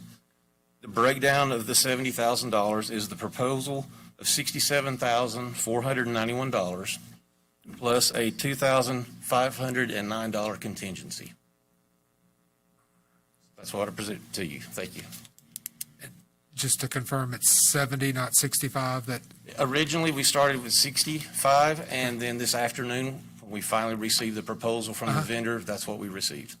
and that's a competitive price for what we're trying to get? Yes, it's actually $16,000 less Okay, than what's on the market. And that's through the cooperative. okay. Motion that we approve. And you say we don't have to go through procurement. That is correct, because it is part of the cooperative agreement. What was the disposal fee? I do not know what the disposal fee is, but that was included in the total cost. So it's a complete turnkey for the contractor to not only remove, but also do the testing and setup. All right, we have, yes, Mr. Ron. Mr. Grimes, are you going to replace it on the pad that it's located on presently? That is correct. Is everything you need with that pad sufficient? Everything is sufficient at that pad. We've had, again, the contractor came out to do measurements to make sure that this proposed generator will fit and be able to do all the connections. That generator was used when we purchased it, and it's been around for a while. And I just wonder, if the concrete pad, is still sufficient to hold a new unit. Yes, sir, it is. We have a motion. Do we have a second? Second. All right, Madam Clerk? Mr. Palmer? Yes. Yes, ma'am. Yes, ma'am. Yes, ma'am. Yes, ma'am. All right, thanks, Mr. Grimes. you very much. Appreciate you. Next time, you may want to check with the chairman, see if you can get on before Ms. Peterson. I don't mind being cleanup for Ms. Peterson. All right. Item 9.01, Roanoke County Public Schools Special Education Advisory Committee Annual Report. We have Mrs. Harmon and Mr. Garrison. That's fine. Welcome back. It's been a while. Mr. Garrison, thank you. Mr. Chairman, members of the board, Dr. Nicely, Dr. McClung, and Ms. Harmon. We're back. We made it. It was quite the experience last year when I met with you guys. And I just wanted to start off, you've gotten my report, but I wanted to highlight a couple of things. First of all, I have a unique perspective. Sorry, it's hard to talk through this thing. I have a unique perspective on how Roanoke County Public Schools is done as a member of the State Special Education Advisory Committee. So I've had a year in a position there that I was nominated for, and it's been amazing. And I just want to say that when you look at the Commonwealth across the board, we did a great job. We really did. So I just want to commend everyone, and especially the Special Education Department. There are a lot of other localities across the state that did not make it through as well. And that's to a testament to all your leadership and the efforts. I do want to, since I'm up here and I've got the bully pulpit, I really hope that you will just keep pouring resources into the heroes in the Special Education Department. This past year and what we see coming forward in special education is especially troubling when you look at retention rates and you look at keeping these incredible teachers. I'm really excited to see the stipend as a potential part of that, but I would argue that a pay raise across the board, when you look at how much extra work special education teachers and staff do when compared to general education. No slight to the general education people, but when all you do is IEPs, sit in on one. Sit in on one. I've been in quite a few over the last 18 years, right? Sit in on one and understand what these people are doing. It's a different job, and I hope that you'll have compassion for them, encouragement. I also want to mention that with all the uncertainty going forward, I'm especially thankful as the chair of the Special Education Advisory Committee for the commitment that you all made and that Dr. Nicely and everyone made to take the most vulnerable children and get them as much in-person instruction as we could. It's amazing.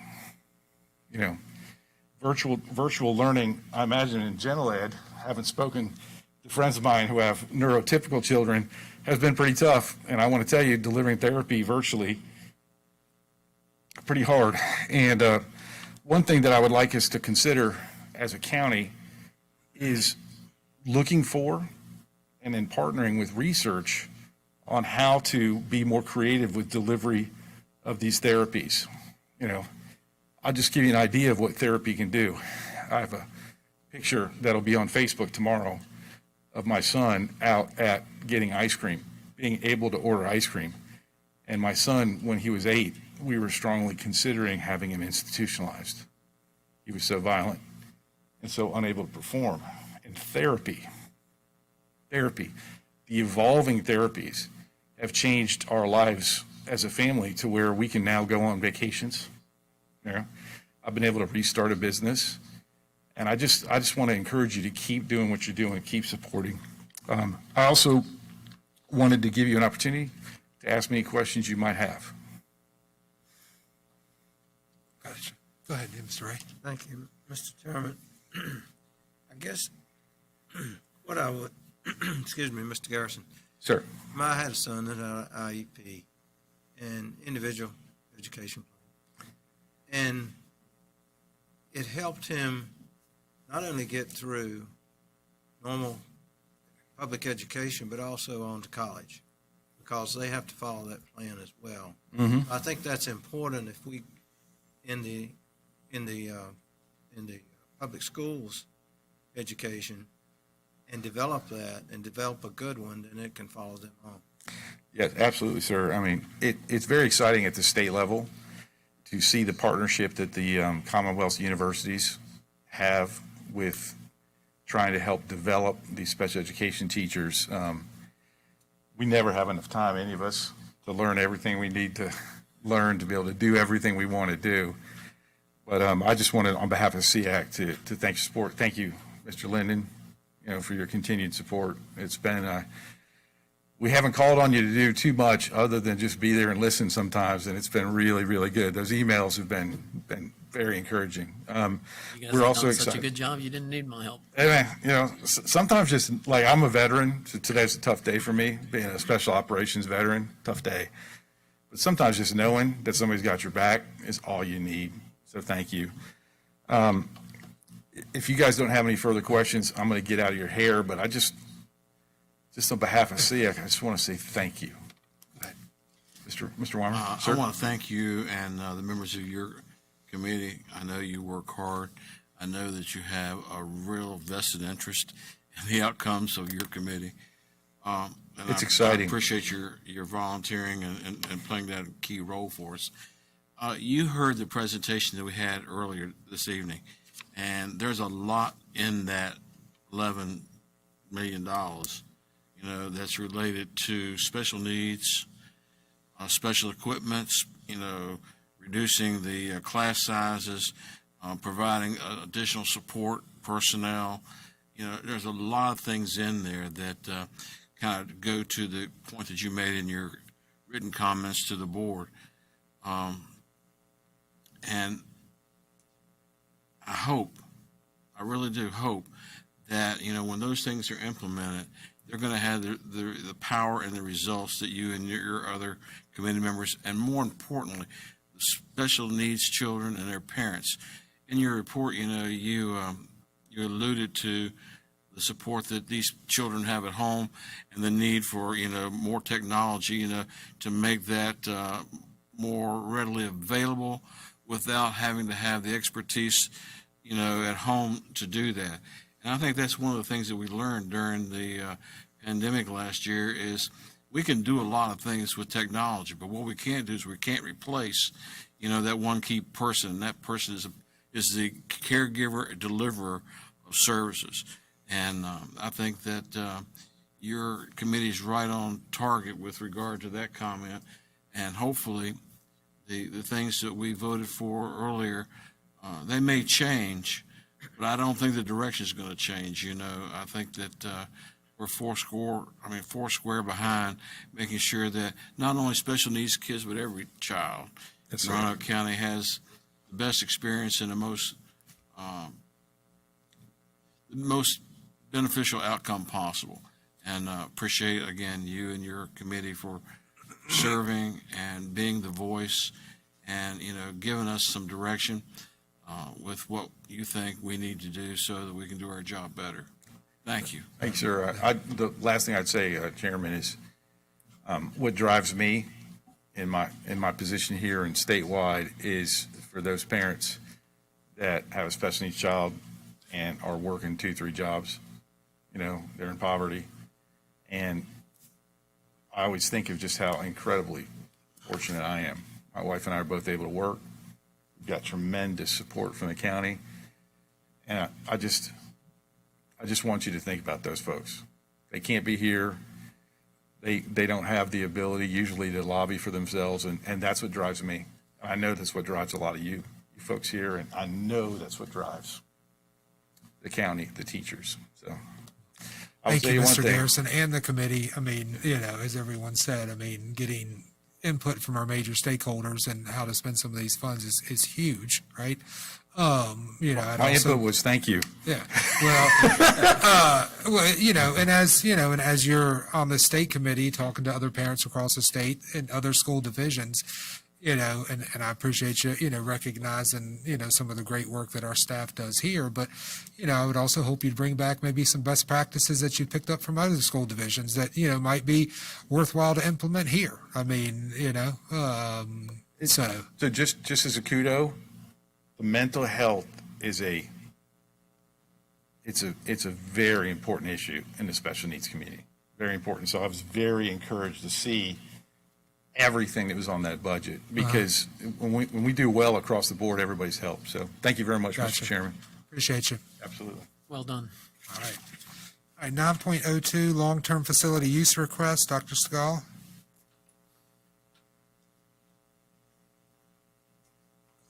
You may as well just get comfortable. Yeah.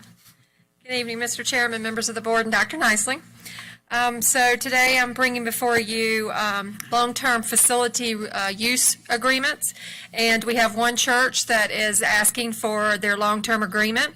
Policy 8.01 requires long-term facility use agreements to be approved by the school board. The agreement will run from September 1st through June 30th of 21-22 school year. Journey Church at Northside High School is in good standing. They have received principal approval and have presented the necessary documents required for insurance. So I am just presenting that to you for your approval next board meeting when it turns to action. Gotcha. Thank you. And I think we can all agree that Journey's been a good partner for us, not just in the, at Northside. I mean, they've been very, willing to offer support and volunteer hours at schools across our division. So appreciate them being a good partner. Excellent. All right, 9.03 RCPS Safety and Emergency Response Plan 2021-2022. I think you did send out this to us. I did. Well ahead of time. Yes, so this is only available to our school board members for review because of the sensitivity of the information, so it's not on public for review. But every year, safety and security, of course, that's our priority in all of our schools. And in compliance with Virginia Code, the school board is required to review each of these written plans for each school, and it includes crisis emergency management and medical emergency response plans. The school board is required to annually review each school's plan. Each school principal has updated the plans for the 21-22 school year.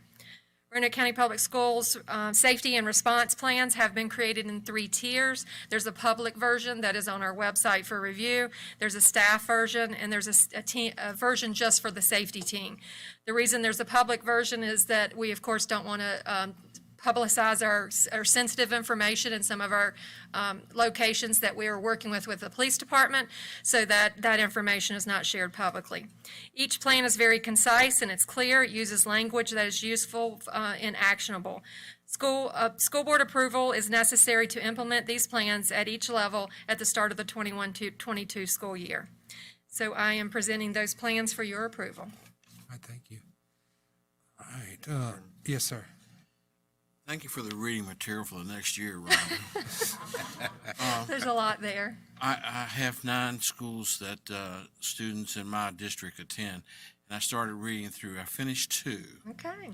And I found a lot of commonality, which I think is because you had a team of professionals who worked with you and kind of set the benchmark, and then the schools kind of massaged it to their own particular floor plans and, facility layouts and things like that. But is that a fair statement that all of our schools are following pretty much the same game plan, so that, should we ever need to implement it, that those from the outside, have a real clear understanding of what to expect, should they have to arrive at our facilities? That is exactly right. And I will tell you that our great relationship with our police department, this year they went a step above and beyond. They have our plans, all of the surrounding jurisdictions do.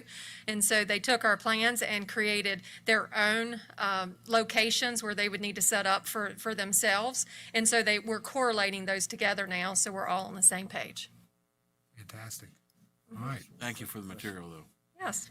Just to clarify, and I know we went over this in the past, Dr. Stegall, but they're able to get into the schools.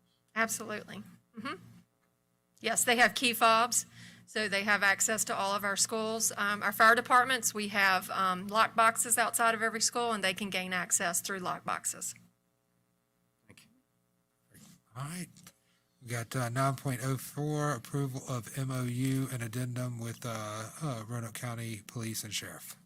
Yes, each year we have an agreement. We review this every year. It's a memorandum of understanding between the school division, Roanoke County Police Department, and the Sheriff's Office. Currently, in this agreement, the Roanoke County Police Department will employ 7 officers. However, they do have space for 11. There's a shortage of hiring officers, so they will replace those positions when available, but we will hold up to 11. Currently, those 7, we've got those at our 5 high schools and 2 of our middle schools. The sheriff office, they have provided us with 2 full-time deputies that help serve our elementary schools. And then they also have provided an additional SRO officer for the sheriff's department for William Byrd High School while they're under construction. We did that same for Cave Spring High School under construction, so we're doing that for Byrd as well.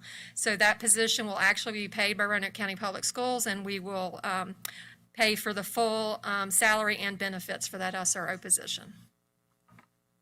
I might add that the extra SROs during the construction is because these kids have to travel outside the school, even though it's fenced. It's still an outside situation, so it's good that we have that extra SRO. Yeah, that's correct. It's nice to have extra personnel on campus since they're actually separated. Thank you, Dr. Stahl. Sure. 9.05, request to accept NEA Foundation Learning and Leadership Grant.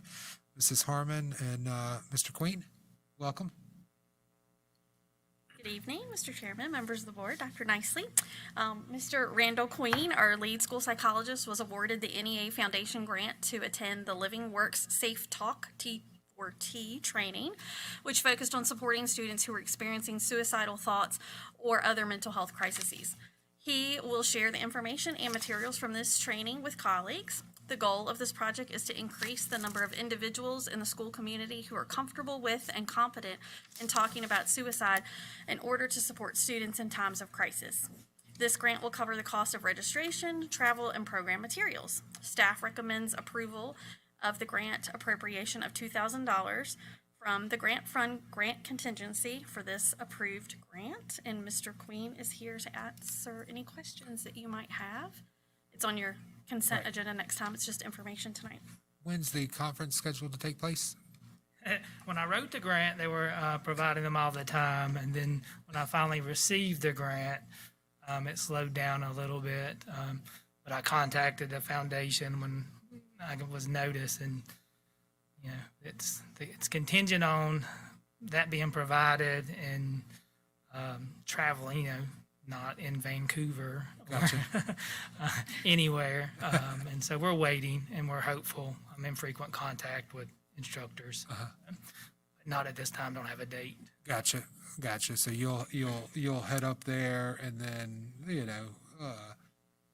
and then share that with your colleagues through, some in-services or whatever. Yes, correct? it's an instructor program, so Okay. I'll be able to teach the Wonderful. training to anybody that wants to do it. Okay, perfect. Yes, Mr. Ray. Yeah, thank you, Mr. Chairman. Mr. Queen, when is this training every year or every 2 years or anything, or? The instructor training, they provide them regularly, so it's kind of, it's spread out throughout the year.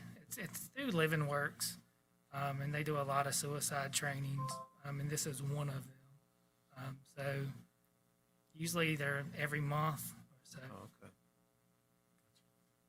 Just not within driving distance always. It's just whenever it's beneficial to us that you can bring that training. Yeah, we're looking, the closest so far was Charleston, and that's what I'm waiting for. But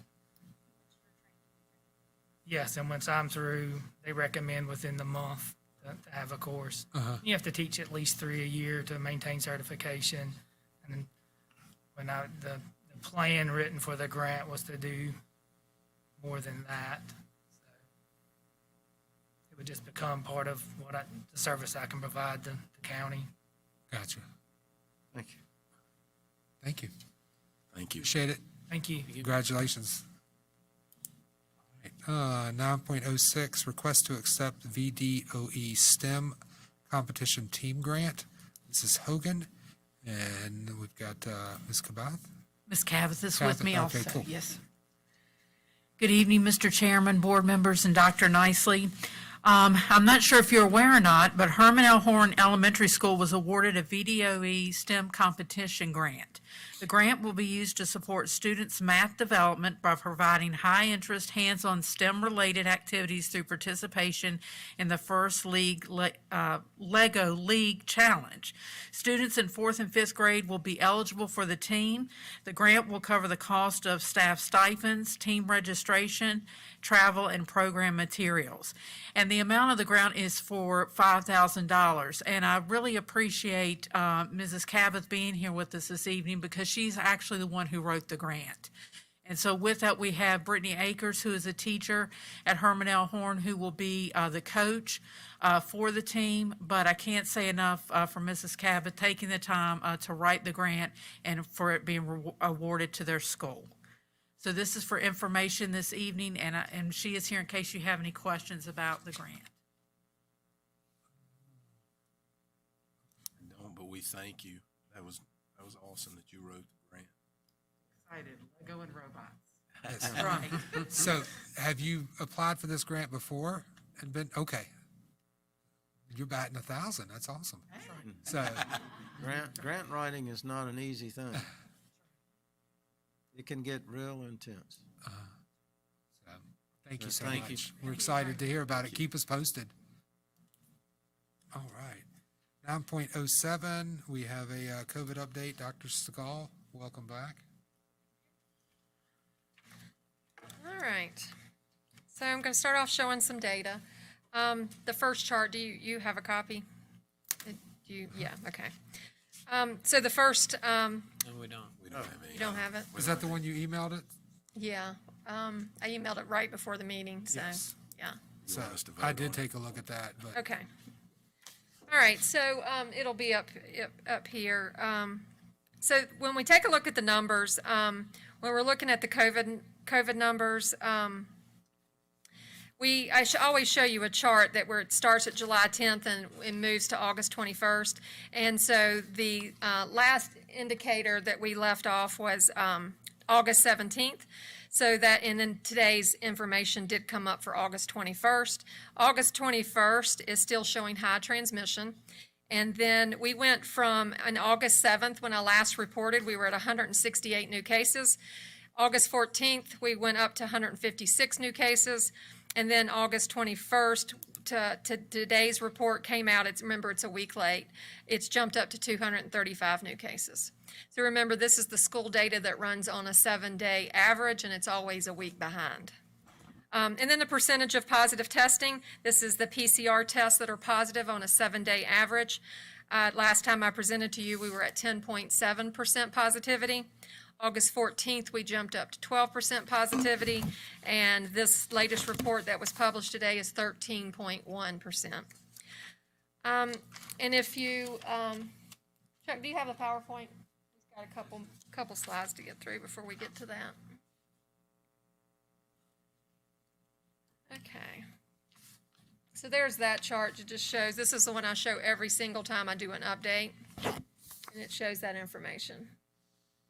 So this one is some information. This is some of that I've already sent you for review. The health department puts up this information. This is more accurate because the information I normally give you is on a 7-day average, so we're running a week behind. This is actually to-date information from the health department, and you can see that it says Roanoke County there, so it's specifically drilled down. The most important thing of these charts I'm going to show you is just clearly you can see the trending up, right? So it started in May, and then you can see how we were down through the summer, and now we're heading back up. This next chart is the transmission level. Noticed before, when we started school back in June, we were in moderate, then we quickly went up to substantial, then we quickly went up to high, and we've been plateauing at high for a little bit now. So we are still there at high in Roanoke County. This one shows the new cases per 100,000 in the last 7 days, and it just obviously continues to show a steady incline. This one is similar to the one I just reported, the percent of PCR tests it's a 7-day average, and of course, again, you can see that one's approaching where we were in December, so that is certainly on the rise as well. So Chuck's going to show you our dashboard. We've done a little bit of change, but for those out there who want to follow our COVID numbers, you need to go to the Roanoke County Public website, and then you go into, walk through that. There we go. We have added a new hot link that is right off the front of the website, so you can see where it says COVID-19 dashboard. That will take you directly to the dashboard. I'm getting it. Do like that. And then from there, you'll see that we continue to have our confirmed cases, and Dr. Stahl can kind of walk through what we've done. Yeah, so this first chart that you see here, this is updated daily, usually at the end of the day, around 4:30 or 5, sometimes a little bit later, depending on what's happening during that day. But we update this on our current cases by school. So you can see blue is the number of students and yellow are staff numbers. So if you click at the top, which a lot of people miss this, if you click at the top, it changes your date range, right? So you can actually go all the way back to last year. That data is still there. You can see our number of cases every single week for the entire last year up to the current time. So that shows the number of cases per school by date. Then the next chart below us, below this one, shows the number of cases in the division by date. So same thing at the top, it has a tab that you can toggle through that will take you all the way back to last year as well. But this is a current, so this shows you the month of August, what our number of cases look like by division. Then this is a new feature that we added this year, unfortunately, because we were hoping not to have to add this. But this is the classroom closures and the school closures. So the past 2 days, we have had to close 3 classrooms, and so what we've put there is the name of the school, how many classrooms we closed, the number of students impacted, and the date that that took place. So that is our closure information there. And then if you scroll down right below that, this is the chart that I always get the information from when I show school data. But you have to make sure you go up there and you have to change it to Roanoke there. If you don't change it to Roanoke, you're not looking at accurate information. So if you're looking for the numbers I'm presenting, that's where it comes from. Okay, so I know we get a lot of questions about where this data is at. I just wanted to make sure we could walk through it. Okay. Dr. Skull, Yes. any thoughts around, updating, on a weekly basis our quarantine numbers on, Yeah, that's, if we can get back to the PowerPoint, actually, we've got that today. just so it's available, for transparency to the public and. So this one reason why we haven't done that is, and this will explain why. So we do have a master chart that has every single student and staff member that's quarantined. But it's hard to understand what those numbers mean, so that's why this is here. This is our student chart, and it's by date that we, of course, since we opened school. That first column there says that students that are quarantined by the school. So what that means is these are people who are in our school. There was a positive case in the building or on the school bus. That student was exposed, right? So we quarantined. We put that kid out of school. Our school nurses did that because we were on school grounds. That's the number you see in the first column. Notice those numbers are not anywhere close to the numbers to the right column. The right column, these are students who are quarantined due to outside exposures to positive cases. So what that means is, a parent, a family member, a community member, they have been exposed outside of the school division.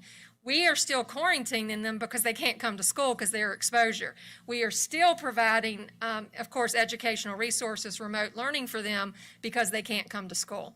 So it's important to know the numbers and the volume that we're carrying, because if you look at August 26 today, we're up to 326 students who are currently quarantined, and we're providing remote instruction. So but if you look at the number 5, those are the students today that we put out by our nurses that was a case in the building. So it's a heavy lifting load, right? There's a lot of students out of the building, but it's important to understand those numbers are not reflective of necessarily what's happening in the building. It's what's happening in the community as a whole. That's quarantines, not sick, not. That's quarantines. Yeah. They might not even ever have COVID. They never even know that. Yeah. Right. And they may not ever get it. They may not ever get it. You're exactly right. Yep. Yes. So this one is this is our staff chart. Same exact thing. What is interesting here that you can clearly tell that vaccinations are making a difference with our staff. because we were averaging 80 teachers out on any given time last year. We have jumped up to 57 today. So that's you can tell we're definitely increasing in the number of, it's an impact on our staff. But notice in-school exposures, 1 for the entire school year. So what's happening is our teachers are getting exposed outside of the school building. How do you identify that? Because the nurses are the ones who they call and say, my husband has COVID and now I have to quarantine. Yes. And if it's in the building, they've done the contact tracing. So they know exactly who's been exposed. The little numbers that you see in the middle, all of those have been touched by our school nurses. And contact trace, not just touch, contact trace.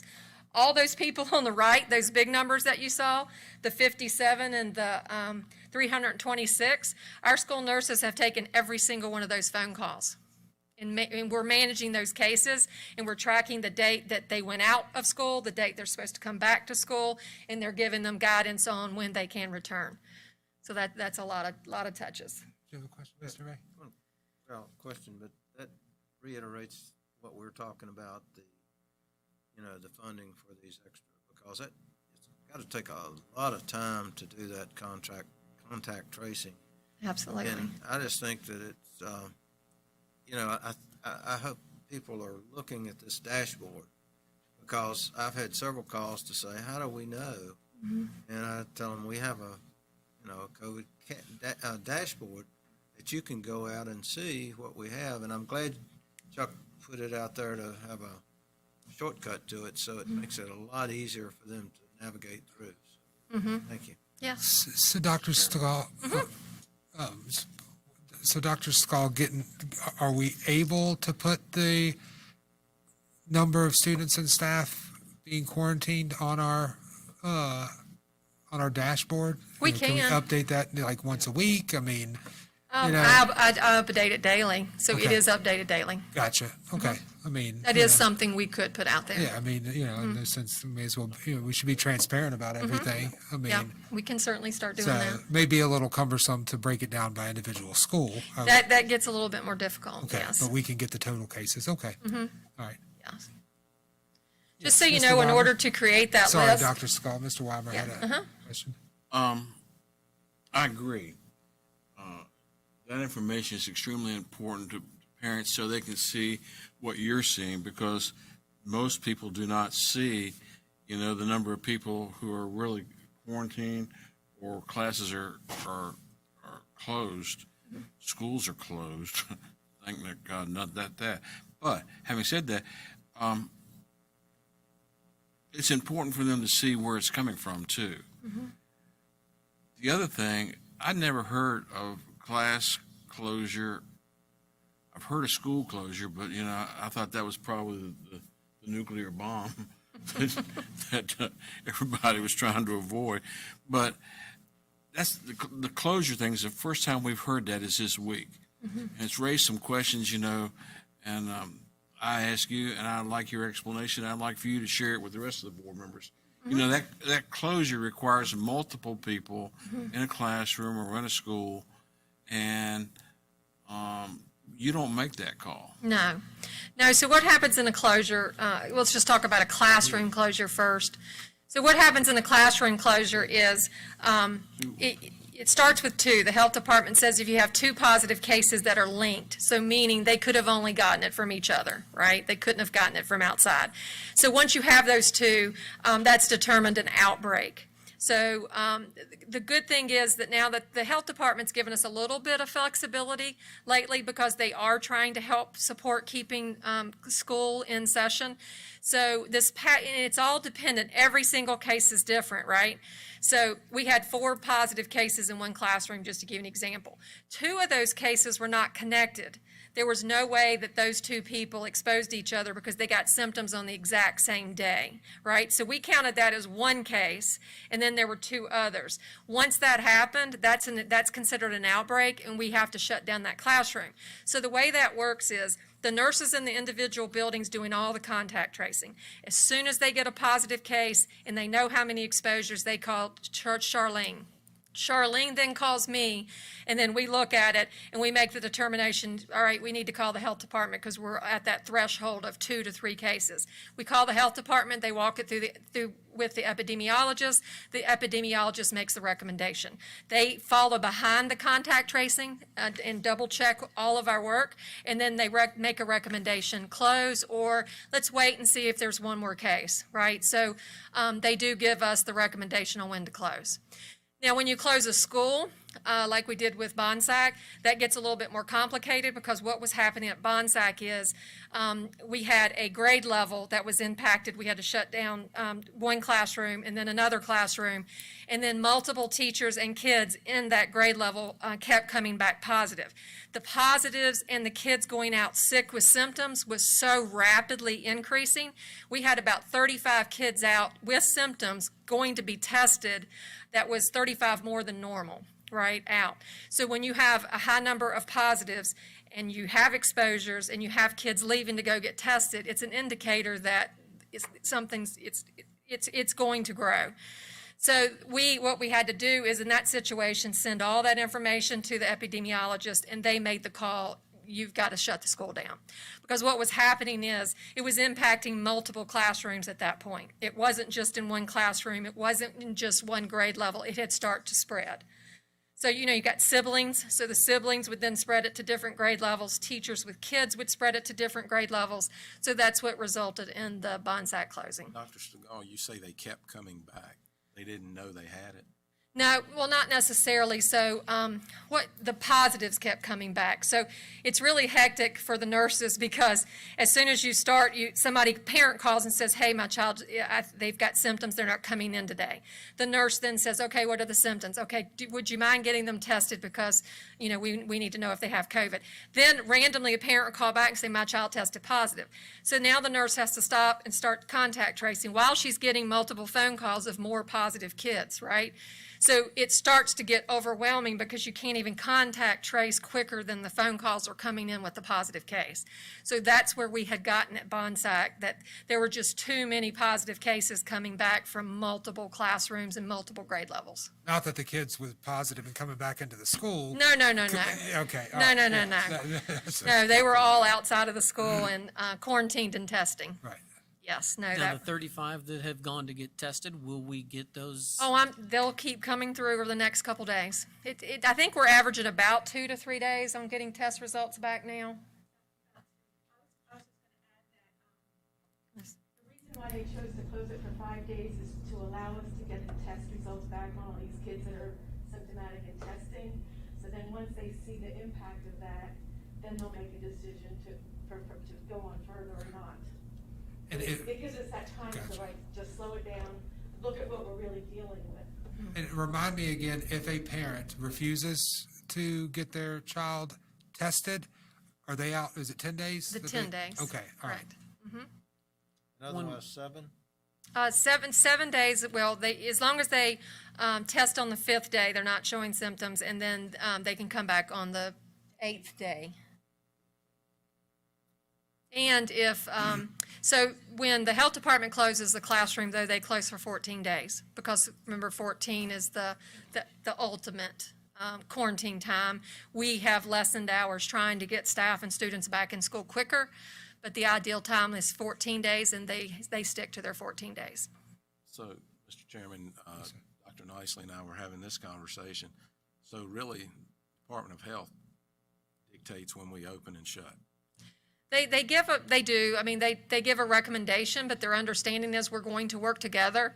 I guess we could, one example that we were told is they give us the recommendation. If we choose not to follow the recommendation, they can force the closure if they feel it's necessary. So they hope they would never have to get to that point. Kind of not our decision. I mean, I think we probably could make the decision, but it could ultimately, they could trump us if they chose to. Yes. When I look at these numbers, I mean, Bonsack and Cundiff, not significantly different. Not 5 significant. and 4. I mean, where is that threshold? 5? So what's happening there, it really only takes 2 or 3 in any given classroom. So if you look at some of those numbers, you'll see some schools have 7 or 8, but those aren't in the same classroom. It's all about in the same classroom, and it has to be connected. That's what creates an exposure. So one elementary school could have 10 cases, but they're not connected to anybody in the building. So that's not going to close the classroom. It's when you have 2 or 3 in one classroom that's considered the outbreak. So the numbers, high numbers aren't necessarily what does it. It's in close proximity in a classroom. Like if a parent has COVID and that child has it and they're in a class with another kid, the health department would assume they got it from their parent because they live with them, not necessarily because there's another kid in the classroom. Right. So that plays into it as well. Yeah. So that would not result in a classroom closure because we understand that they got it from outside, not in the classroom. So it's all about transmission in the classroom. So at Bonzac, in the last 2 days, we've had 8 positives and 1 staff, and we're still waiting for. Oh yes, a lot. But that's about 2% of the student body. Yeah. But I will tell you all the kids who have symptoms and all the kids are going to testing, I think we'll see that number go up. And then you've got to understand too, there were some parents that refused testing, and we will never know those numbers. So that's So are they considered? No, we don't know unless we had a positive test. They're just considered out for 14 days. They're just So we're still doing, so a lot of that's based off quarantine, not positive test. No, the classroom closures. You start with the positives, right? That's right, that's right. The quarantines are where the. Yes. As well. So they're symptomatic. If they're symptomatic, they would test positive, right? Not necessarily. They could have something else. It's just, it's not just that they're an exposure to somebody. So it could be COVID or the flu that we would, it could be COVID or the flu that we're. We put test results back. Usually they do a quick flu test in an office, and we know pretty quickly if it's flu or strep throat or something like that. But it could be flu and COVID too. So we're considering the flu. We're not shutting down a classroom because of flu, right? Oh, no, we only shut down classrooms with positive I'm not trying to tests. simplify that. I'm trying to be real, but you're saying symptoms equal a case, or, a reason for quarantine. They're quarantined because they were exposed, but then we started seeing a lot more kids being symptomatic that weren't necessarily considered close exposures. They just were in the same classroom. And they're symptomatic, so we have a bunch of kids that are testing because they're having symptoms, so we'll know. You just don't know what the symptoms are right now. Well, we know what their symptoms are. The nurse collects that information. But it could be other things, you're right, but it could be COVID, so we have to be cautious because if not, it'll just be. So we're assuming when we do that it's, I guess. We're not quarantining until there's a positive case, right? I mean, we're not getting. When you're positive, you isolate. Right. Yeah, I think she is. When we have exposures, we put them out in quarantine. But it's, we have kids that weren't considered close contacts that are now symptomatic. Gotcha. That's why we're being more cautious. So basically what that means in a classroom, if we were in a classroom here and I had COVID and we sat together less than 3 feet, she's automatically going to be quarantined, right? But he's back here and he is too far away from me. So then the next day I go out and she goes out because we're close contact. The next day he pops up with symptoms. All right, so he's in that same classroom. We don't understand why he's got symptoms, but we tell him you've got to go home, and we recommend the parents go get him tested. And then all of a sudden he pops positive. So now we've got 3 of us in the same classroom. We don't think we were close enough to him, but somehow he got it. Right? Well, and this variant it's spreading a lot easier than the previous one. And then so that's where the health department, the tracing comes in on how did he get it? Did his father have it? He got it at home. If he did, he would not be a factor to close down the classroom. Now, if he went home and said nobody in his family, nobody's had contact with COVID, then the consideration would be all 3 of us would have had to have gotten it in this setting. That would close down a classroom. Sure. Yes, sir. This is very complicated. Okay, and the thing that you said at the outset is the truth, that each case is different. Yes. And you have to go where the evidence, leads you. Mhm. But I remember, what was it, 3 or 4 weeks ago when we had the meeting, and we decided that, K-5 should be masked. And the overwhelming reason for my vote was they can't be vaccinated, so consequently they're most at risk. And looking at the data that you have on your dashboard bears that out. The middle and high schools, pretty steady. The only two that we really are running out on are the elementary. And we knew that distancing and the fact that if you've ever been in an elementary school, keeping them 3 feet apart is pretty close to impossible. And once they start, being around each other like that, we want them to wear a mask, to protect themselves and protect others. But, it's going to pass. Yeah, it is. And plus we've got lots of factors. We're less than 6 feet, right? So we're 3 feet. So that adds to what we're considering. And of course we do have masks on, but the distancing is, they say we're safe at 3 feet, but we've never really, we don't know that to be true, right? So we assume that when we're closer to 3 feet, that's what's doing it. That's what the trigger point is. So, but also you'll see that a lot of our high schools are sitting closer together and you're not seeing as many transmissions. So it makes me wonder what, is it that it's the elementary kids are playing with each other closer and have a hard time keeping their mask on? It's hard to tell what the factors are. But we do know distancing makes a difference, and the mask is obviously something that people feel that helps. So right now we're closer together. We do have masks, and we're still seeing cases. So I'd like to think that part of that middle and high school is that we do have some students who are vaccinated. yes, And I think that makes a difference. it does make a difference, and Makes we're a going big difference in my mind. Yeah, we were going to give you an example, like if this area right here was a classroom, and let's say that this middle person this was our person. This is what nurses do every day, and our principals do every day. This is the positive person, right? We have kids in every one of these seats. Let's just say all these seats are closer than 3 feet, right? So if that person tests positive, every single one of these kids are going to be quarantined, unless you're vaccinated. If you're vaccinated, you're not quarantined. You go about your day, right? But all these other kids are going to be quarantined if they've sat together less than 3 feet for 15 minutes. So that's where you get the quarantine number.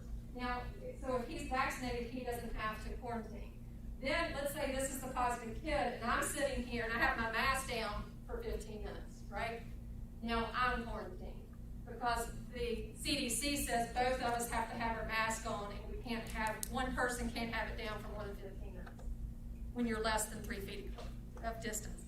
So that's what the nurses and principals are doing every single time they contact trace. They do this on the bus. They do this in every classroom. And you're talking secondary, you're talking 8 classrooms.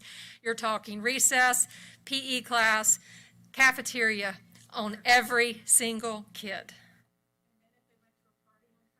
The health department say, hey, there was a party. Yeah, they track all their activities. The health department begins tracking all the activities outside of the school day. There's a whole lot that goes into, and every single case and scenario is very different. And we're making the principals spend their time. They do. Our 2 elementary principals, they spent the entire day of the last several days doing that, and as well as their nurses. So it is very time consuming. Symptoms, I guess, any one symptom, we're considering them symptomatic, whether it's just a fever or a cough. Do they have to have more than one? Mostly runny nose, sore throats, fevers. If they start having, like, if they come in, they have a headache, and they say, I don't have a stuffy nose, I don't have anything else, nothing else is bothering me, I treat them like they have a headache. But if they come in and say, I have nasal congestion, and I have a headache, and then we start like, okay, we need to start looking at this because a lot of that is what we're seeing. But then they may only have the runny nose and congestion and that kind of stuff, but then they go home and they give it to somebody else, and it spreads to somebody else, and then it just keeps spreading. God bless you. I mean, 75% of kids are going to have runny noses. So I don't know how you do it, but The doctor and get an alternative diagnosis. So like a kid might go and they would get flu tested, strep tested, maybe, and COVID tested, and if, you know. I'm almost afraid to tell you that our 1-year-old grandchild and our 4-year-old grandchild, which don't go to school, have runny noses. I mean, So. blows my mind. All right, some frequently asked questions that we wanted to review. Why are we not doing temperature checks this year as the school division? The health department, we all as area school divisions talk regularly, actually every week. And at the end of last year, we all talked about those of us who were doing that. Did it benefit us in any way? And I will just be very honest with you. We had maybe 1 or 2 cases in the entire division, and they never traced back to COVID. So there was a whole lot of work, very little output for that work. And then the health department also told us that it's a waste of time, basically, because it's not going to necessarily catch COVID. So it did not work well for us. So it was a practice that was taking extra resources that was not beneficial to us. Does masking and vaccinations help slow the spread of COVID? Of course, you know, the health department has obviously said wearing masks indoors, it's not perfect, but it does help. There's agreement among medical professional and fields out there that say that masks should be worn indoors. Obviously, the CDC and the American Academy of Pediatrics, American Medical Association, Johns Hopkins University, and Mayo Clinic, to mention a few, that say masks are important in schools. Vaccinated students and staff who are exposed do not have to quarantine unless they are symptomatic. If they become symptomatic, of course, they do have to quarantine in case they happen to be a breakthrough case. Just explain this to you. Who? No. Okay, number 3, why are students in classes being quarantined if they are wearing masks? So I think we talked about that quite a bit when we did this example. They're being quarantined because of close contact, and they have met the criteria or the definition that's been established by the health department, which is less than 3 feet for more than 15 minutes. That's why people are quarantined. So that's the rule that we have to follow through the health department. And people without mask, adults without mask, or with mask, it doesn't matter. Adults have 6 feet, right? So the CDC has allowed us to do 3 feet with students. So that's the reason people are being quarantined. It's because they're too close together. All right. CDC recommend, we talked about that, the 3 feet. And then again, if both are not wearing masks, like we do in the cafeteria, you're not required to wear a mask while you're eating and drinking. So we have asked our schools to try to allow 6 feet of distancing, because again, without mask, it goes to 6 feet. So 3 feet goes out the window when the masks come off. Because in order to do the 3 feet, you got to be more than 3 feet, and both parties have to have masks on. So that's the reason for during cafeteria time, we try to spread them out. Number 4, what are the schools doing about social distancing and masks during lunches? Just talked about that one. And actually, the schools are trying to get 6 feet when practicable, but of course, in some locations, they just can't manage the 6 feet. Remember, we're back with all of our students back in school. We were able to do the 6 feet when we had half of our population. But now that we have everybody back, we just can't physically maintain the 6 feet of distancing. If we could, we would, right? Because that's the ideal standard. But in some situations, we just can't. What is the protocol if a student is running a fever? So this one gets a little complicated. Basically, if a student's running a fever, you're going to ask them to take them to the healthcare professional, because again, that's a symptom of COVID, right? So you're going to ask them to get COVID testing or an alternative diagnosis, meaning they would get the flu test, the strep test, all those other things. So if they choose not to do that, then they have to wait 72 hours before they can return with it. They can't return until after being symptom-free for 72 hours. So that has moved up to 72 hours. That's been there last year. It's still there this year. Ultimately, we want to encourage people to get tested, because if you're running a fever, that is a sign of COVID, and we would request testing. Do our school nurses need additional assistance? Absolutely, hands down, yes. That's not even a question. I will tell you, because I work with Charlene nonstop, every single weekend, every single night. I was teaching class last night and got 5 texts of new cases and new things. It never stops. It never stops. So our school nurses are doing the contact tracing. They're sending her the messages. It's constant. So our teachers are doing a lot of, our nurses are doing a lot of outside work that you're not hearing about because they're not complaining about it. They take their job seriously, and in order to protect their schools, they feel like that's their duty. So they do it all weekend long. So we absolutely need assistance for our nurses. And then number 7, what is being done from a maintenance perspective at the schools where classrooms have been closed and schools have been closed? So every time we close a classroom, and of course when we close Bonsack, we have had our custodial staff go in and do the spray system where they're disinfecting the entire all the classrooms. We disinfected the entire school at Bonsack and the entire school at Cundiff. We're going to do Bonsack again tonight because we assume we'll have some teachers coming in tomorrow. So every time we do have a shutdown classroom or school, we disinfect. They've also gone over and opened up the circulation at Cundiff for tonight, and the same thing for Bonsack. They're going to keep Bonsacks running since kids aren't coming back for several days to try to get the air filtered out. And at Cundiff, they're going to cut it off in the morning and then cut it back on for the weekend. So they're going to try to put more circulated air through the buildings. What instructional supports will be provided to students who are quarantined? So notice that big number I showed you. All of those kids are quarantined, that 300 and some number. So our teachers are providing instruction for every one of those kids. They're also providing instruction for the kids of the classrooms we closed down, and now Bonsack, of course, is remote learning for their entire school. So all students have a laptop who are in any 3 of those situations. They will have a laptop for virtual instruction. Teachers will be using Blackboard lessons and provide asynchronous instruction, meaning mostly at secondary, the kids can go on Blackboard, there's their assignments, they can do their work. Teachers will use WebEx to provide synchronous instruction to students. That's when students can get on, participate with the class, or to get on with the teacher for the teacher to give them opening direction, and then they go do their assignments. If students do not have the internet, we will provide a hotspot. Parents just need to reach out and let us know. And of course, all special education services will be provided based on the remote learning plan.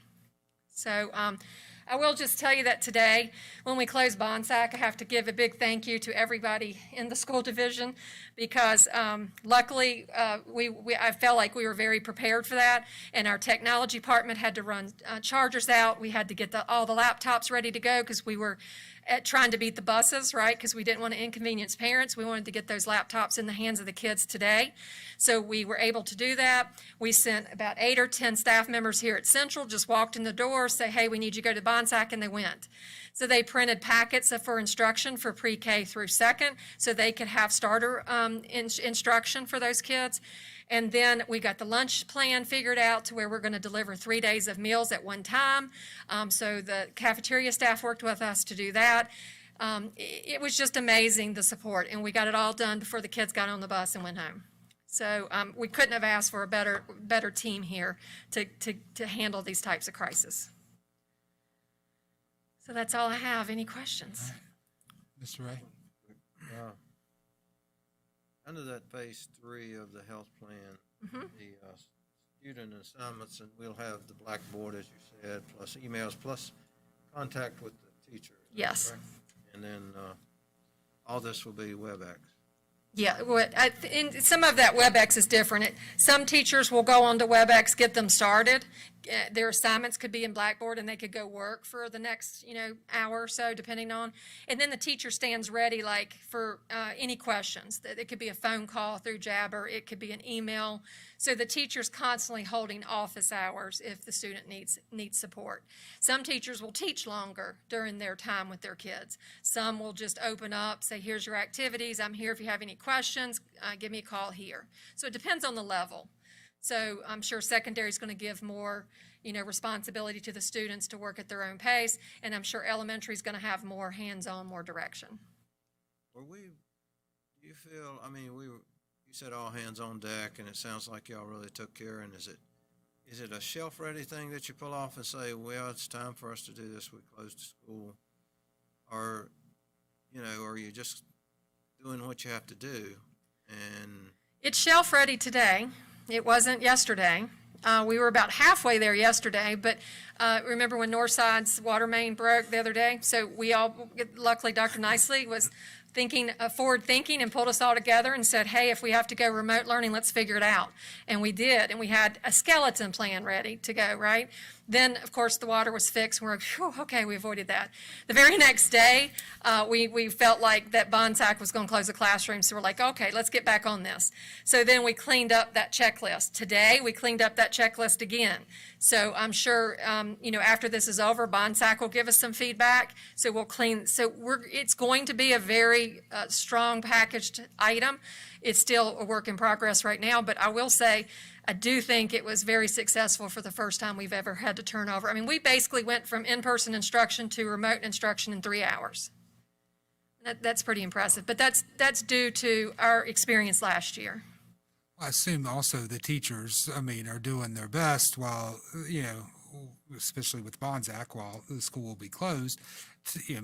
I'm assuming they had lesson plans already, prepared that they were going to teach in person. And I would assume a lot of that can translate to, to the remote learning. That's right. So.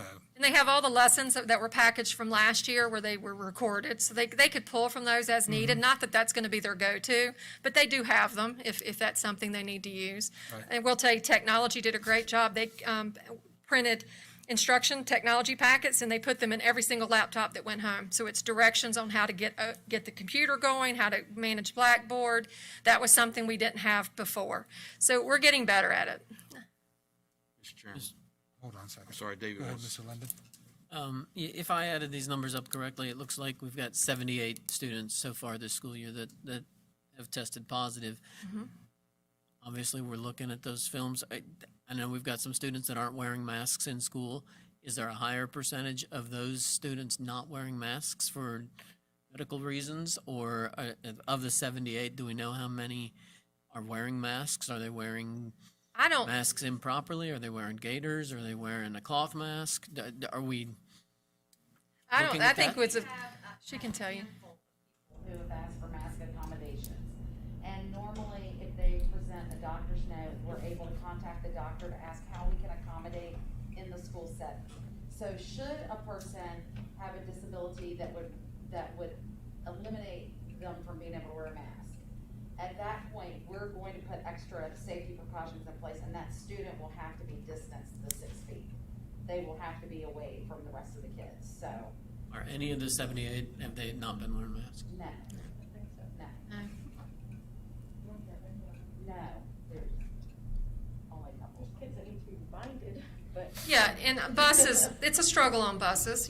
Kids get on there and they want to talk and it's hot and they're pulling their mask down. It's a struggle sometimes. They're at the end of the day, they're frustrated with it. Yeah, there's going to be times that, and that's why they were asking for the bus aides, because when our principals go on and watch that bus tape, they're saying, one of them told me they're sitting there saying, please don't take your mask down. Please don't take your mask down.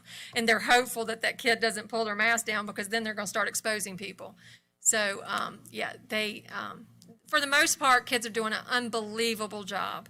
But there are times, and that's what's creating some of the exposures. And they're playing too closely sometimes, and that causes it.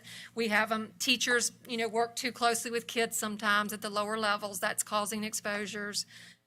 It's happening. Mr. Weimer? A comment and a question. Comment is, in July, I met with Mr. Riley and Ms. Hogan, and one of the things that we talked about was, should we have to go virtual? We went viral. Should we have to go virtual? Where were we? And I think today was a perfect example of where we are. We learned an awful lot last year in a very short period of time. We started at ground zero, and we reached some pretty darn impressive heights with regard to instruction with students. Today is a perfect example of, banking on that experience.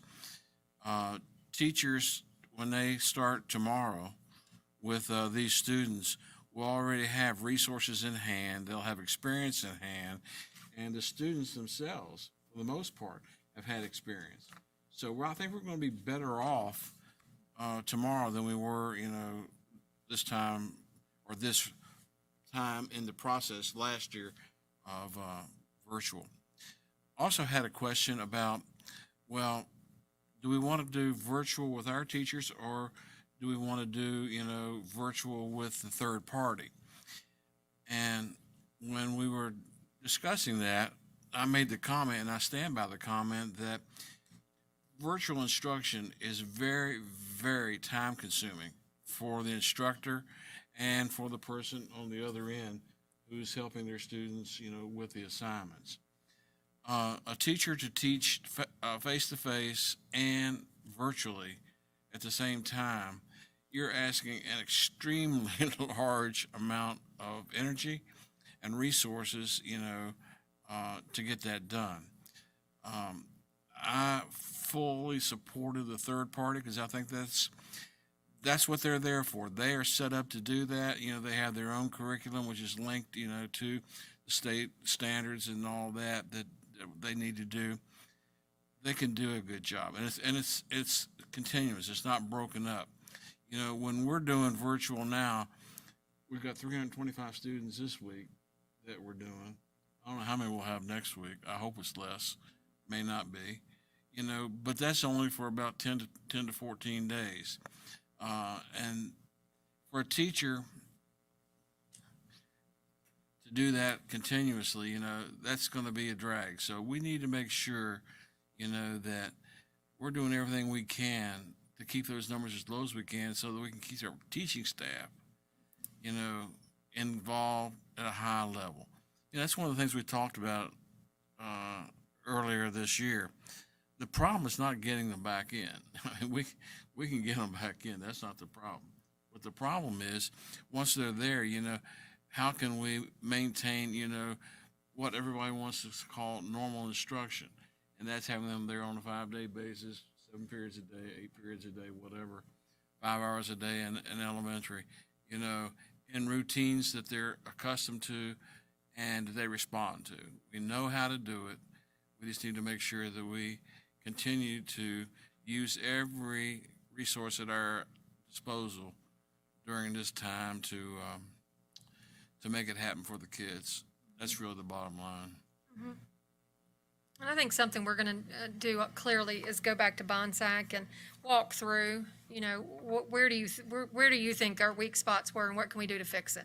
So, and then share that across the division, because, it may not be weak spots on our part. It could be just cases, but we can do better. There are things we can put in place. We might need to strengthen our mitigation strategies, whatever they may be, whether it's, wherever they think the cases were. So we need to take a deeper dive to Bonsack and learn what we can from that and share it with everybody else, because we certainly don't want this to continue. We need to learn from it. Mr. Wright? Thank you.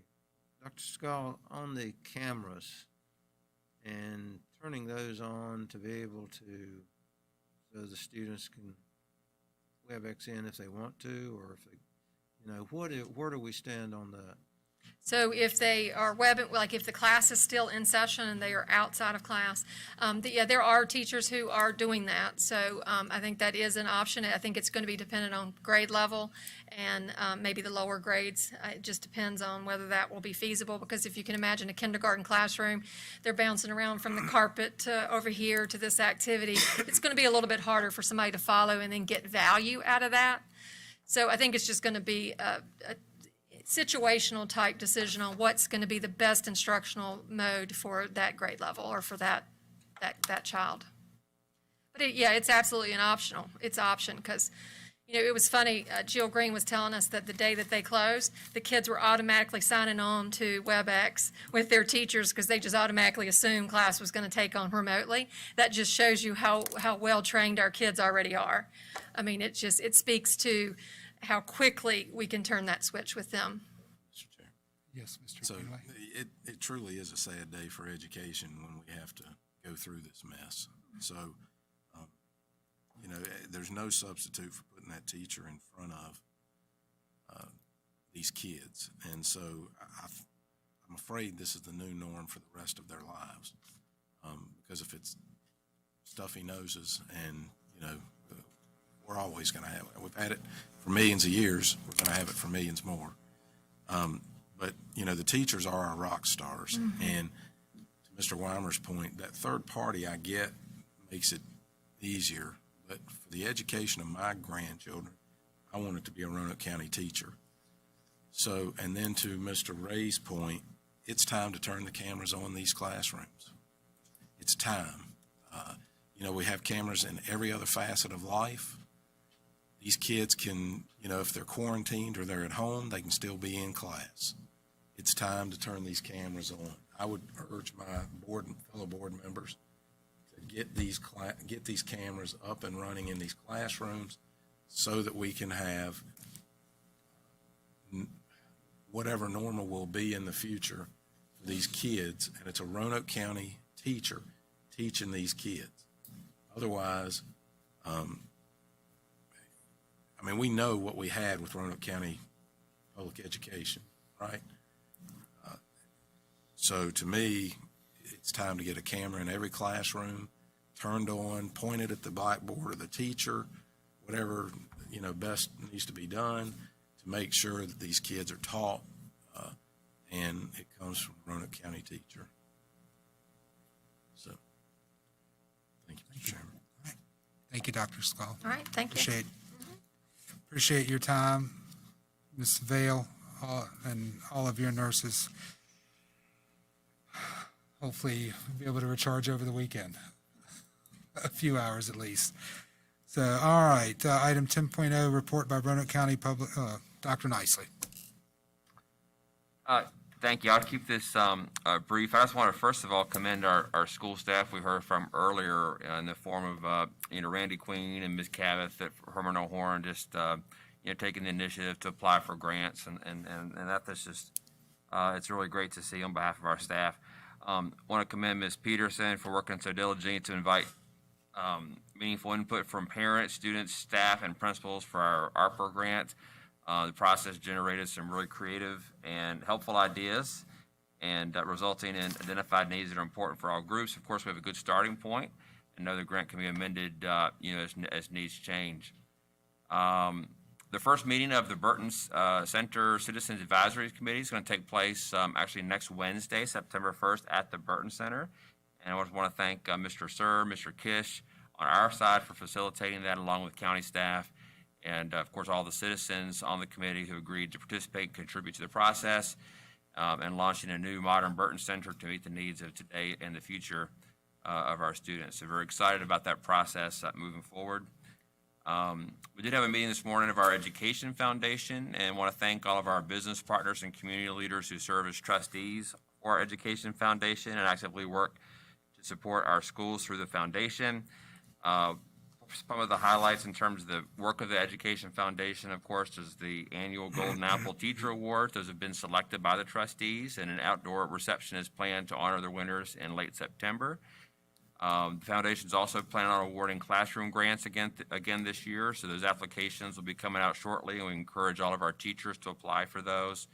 And of course, one of the big fundraisers for the Education Foundation is the annual golf tournament, and that's set for September 20th. And so any interested business sponsors and players are invited to get details on our Education Foundation website. I want to give a thank you to all of our teachers, principals, and staff for preparing and welcoming our students back to school during these opening weeks.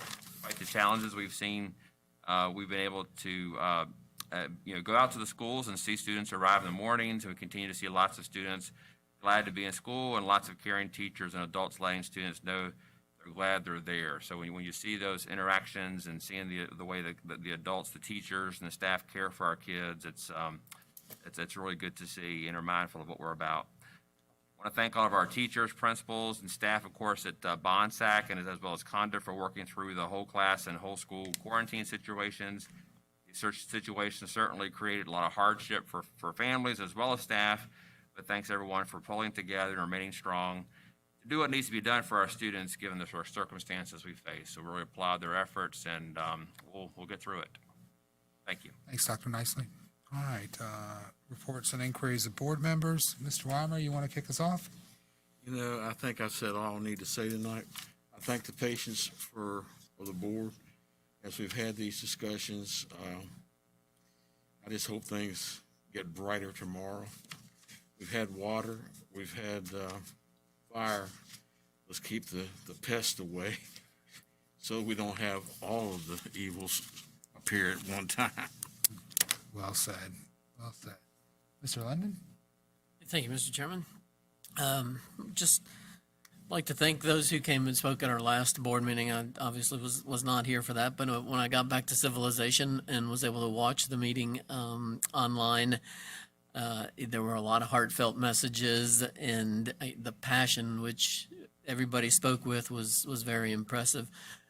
I thought some people spoke off the cuff and they had great messages. Some came with some written information, good information that was I heard loud and clear. So most importantly, though, I appreciated the congeniality of every speaker, all 20 of them, I think it was. There was no finger pointing, no yelling. It was nice to see that they were professional in their delivery, and student especially who spoke gets me onto my next topic, which the mental health aspect of it, and one of the reasons that I asked that question about the ESSER funds being able to be diverted. I think we really need to focus on the mental health, the importance of the mental health as we see the divisiveness that we're seeing, not only in the masking situation, but some of the other things that are going on in our schools. Mental health, the money, we can't spend enough money on the mental health aspect, I think. So, and the special education, as was noted earlier, those two things, I think we need to direct as many of those ESSER funds as possible to for the good of those students. So that's all I have. Mr. Greenway? Yes, so I'll lead out with those ESSER funds, which I absolutely agree. It's a wonderful thing that we're getting them. They're coming from federal funds, and we're talking about $11.5 million. It still blows my mind that we approved how to spend them without one board member laying their eyes on them, how they're going to be spent. But I concur that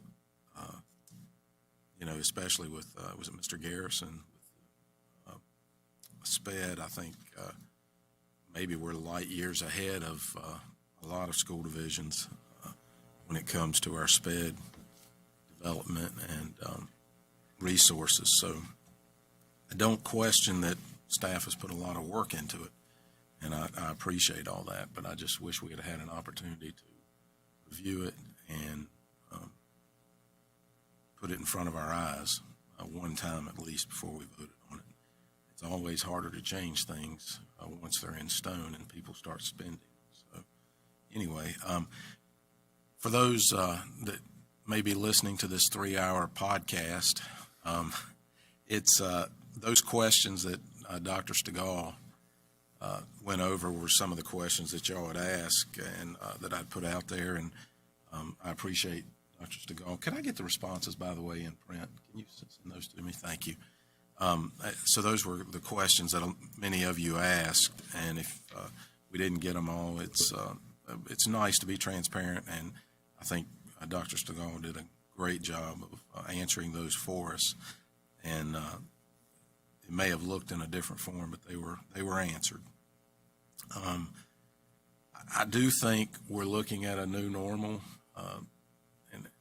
and for everybody listening, again, I say this each time, where masks are mandated in schools, I comply. There's no issues with that. This is not a school, so we're not mandated to wear a mask, and so I choose not to. I can go everywhere in society except the schools and not wear a mask. But schools, we have to wear a mask.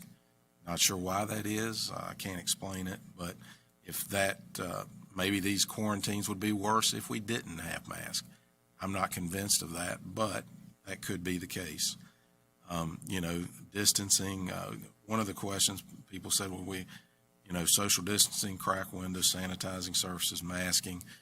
Which one do we choose, or do we choose them all? And we try to do the best we can. But, I just think these masks are the new normal. We're going to have stuffy noses the rest of our lives. So, at some point, those of us who aren't thrilled with wearing masks for long periods of time, I think, have to get over it. Last point is, I've already brought up, as Mr. Ray said, and we've talked about this in the last 3 weeks. We did it a few weeks back about virtual, having the virtual option. I think in some ways we are worse off this year than we were last year because we were set up for those virtual, the teachers again, bore the responsibility of that, and I did a remarkable job of getting our kids through that, and we'll get through this too. But I think we need to consider getting those cameras turned on immediately.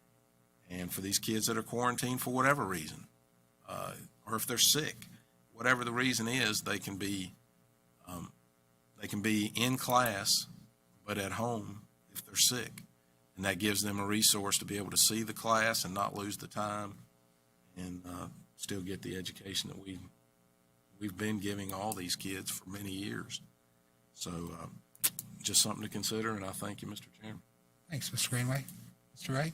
Thank you, Mr. Chairman. And to go along with Mr. Greenway's comments on the cameras, and is it possible, as we know in the primary grades, is it possible that parents, if they turn on the cameras, have them turned on, and I know, Dr. Scull, you talked about the lower grades running around and things like that, and the materials that going home for the primary students. Is it possible that they could review, can they go out to that day's assignment and go back and look at it for the parents their kids may be in daycare and they're not there during the day, and then come in at night when they have to do their lessons? Could they go back and look at that if it's recorded, or is it something that's not recorded? Live, I think it's live. It is. We have WebEx where, of course, the parent can turn on the video where the teachers can present the lesson to them. We can do that at any age. It's just, I think it's a little bit more challenging with the primary, but with them, it's definitely something that we can do. In terms of recording, we can record those lessons, and then, of course, if we've got a parent that wants to see them after the school day is ended and those kind of things, that's something that we can look into as well. Y'all are the professionals. Y'all know whether something like that would work, but I'm just saying for the parents that are not able to, and, they don't, they come home from work and now they're going to do the lessons, and then all of a sudden, well, wonder what happened in class that day.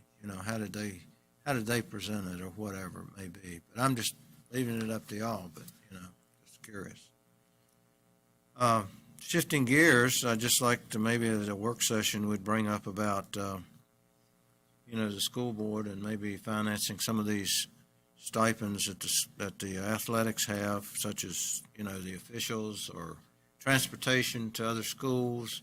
This is all done through the schools, and whether or not we have the means or the ability and, to offer maybe some amount in that, that they could draw off of or something for this. And also, our stipends, and we've talked about whether or not surrounding districts have those extra coaches, which we don't have, and whether or not, I just like to bring it to where we could have a discussion on it and see whether or not, it's something where we want to go. So we could do that, but thank you for all the, staff, teachers, you can't say enough.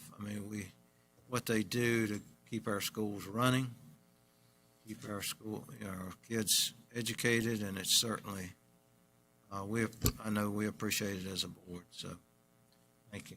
Thanks, Mr. Ray. So, no, I just close by thanking the Parent Advisory Council, the SAC, the EAC principals, SEAC again for their input. Yeah, there was a common theme, whether it's mental health, whether they mentioned mental health needs, life counselors, that seemed to be echoed along all those groups, as well as outdoor classrooms seemed to be a big one. And, I guess water bottle refill stations are super popular now, so we might need to get some more of those in there. Which wouldn't be a bad thing. And, expanding on Mr. Ray's point, I know we have, we're worried about the health and the stress of our students and our teachers. And, part of me kind of feels guilty about talking about sports, but I mean, I want to be normal, right?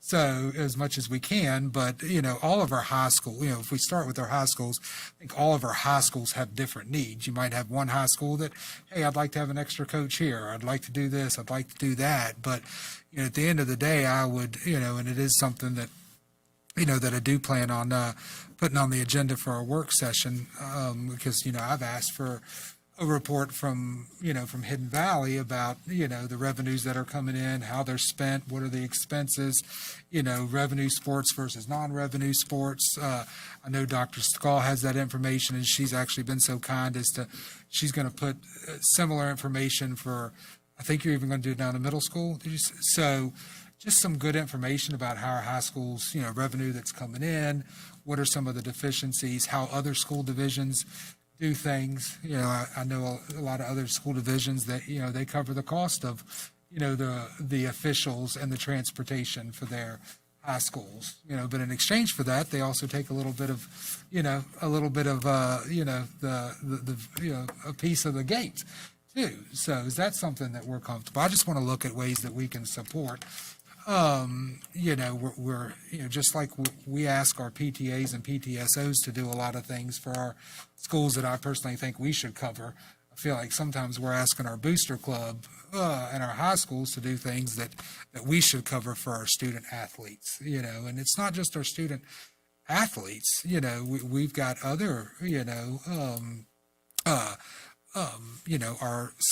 call them our scholastic athletes, right? I mean, that are achieving at high levels and going to state competitions. What can we do, if we can help shoulder, even if it's, another 25, 30 grand to each high school to help offset some of those expenditures. So that's definitely, it's a good discussion. And I think, that kind of ties in to some other discussions we've had with how we can, assist some of their maintenance for our fields and really have the board shoulder those expenses and not the high school. So definitely a worthy conversation, one that we'll have on at the work session, and then a further review and, maybe by that point in time next week, maybe some individual suggestions from our board members on some of these ESSER funding as well, because it is worth a further examination, and allow us time to absorb the information, right? Need a first exam. Yeah. So, and time is constraints. I understand, the time that our staff was working with, but, thanks for all your work, all the staff, students, parents, our nurses, our bus drivers, cafeteria staff. I know I've missed someone, but I appreciate all you do. Meeting adjourned. I say we just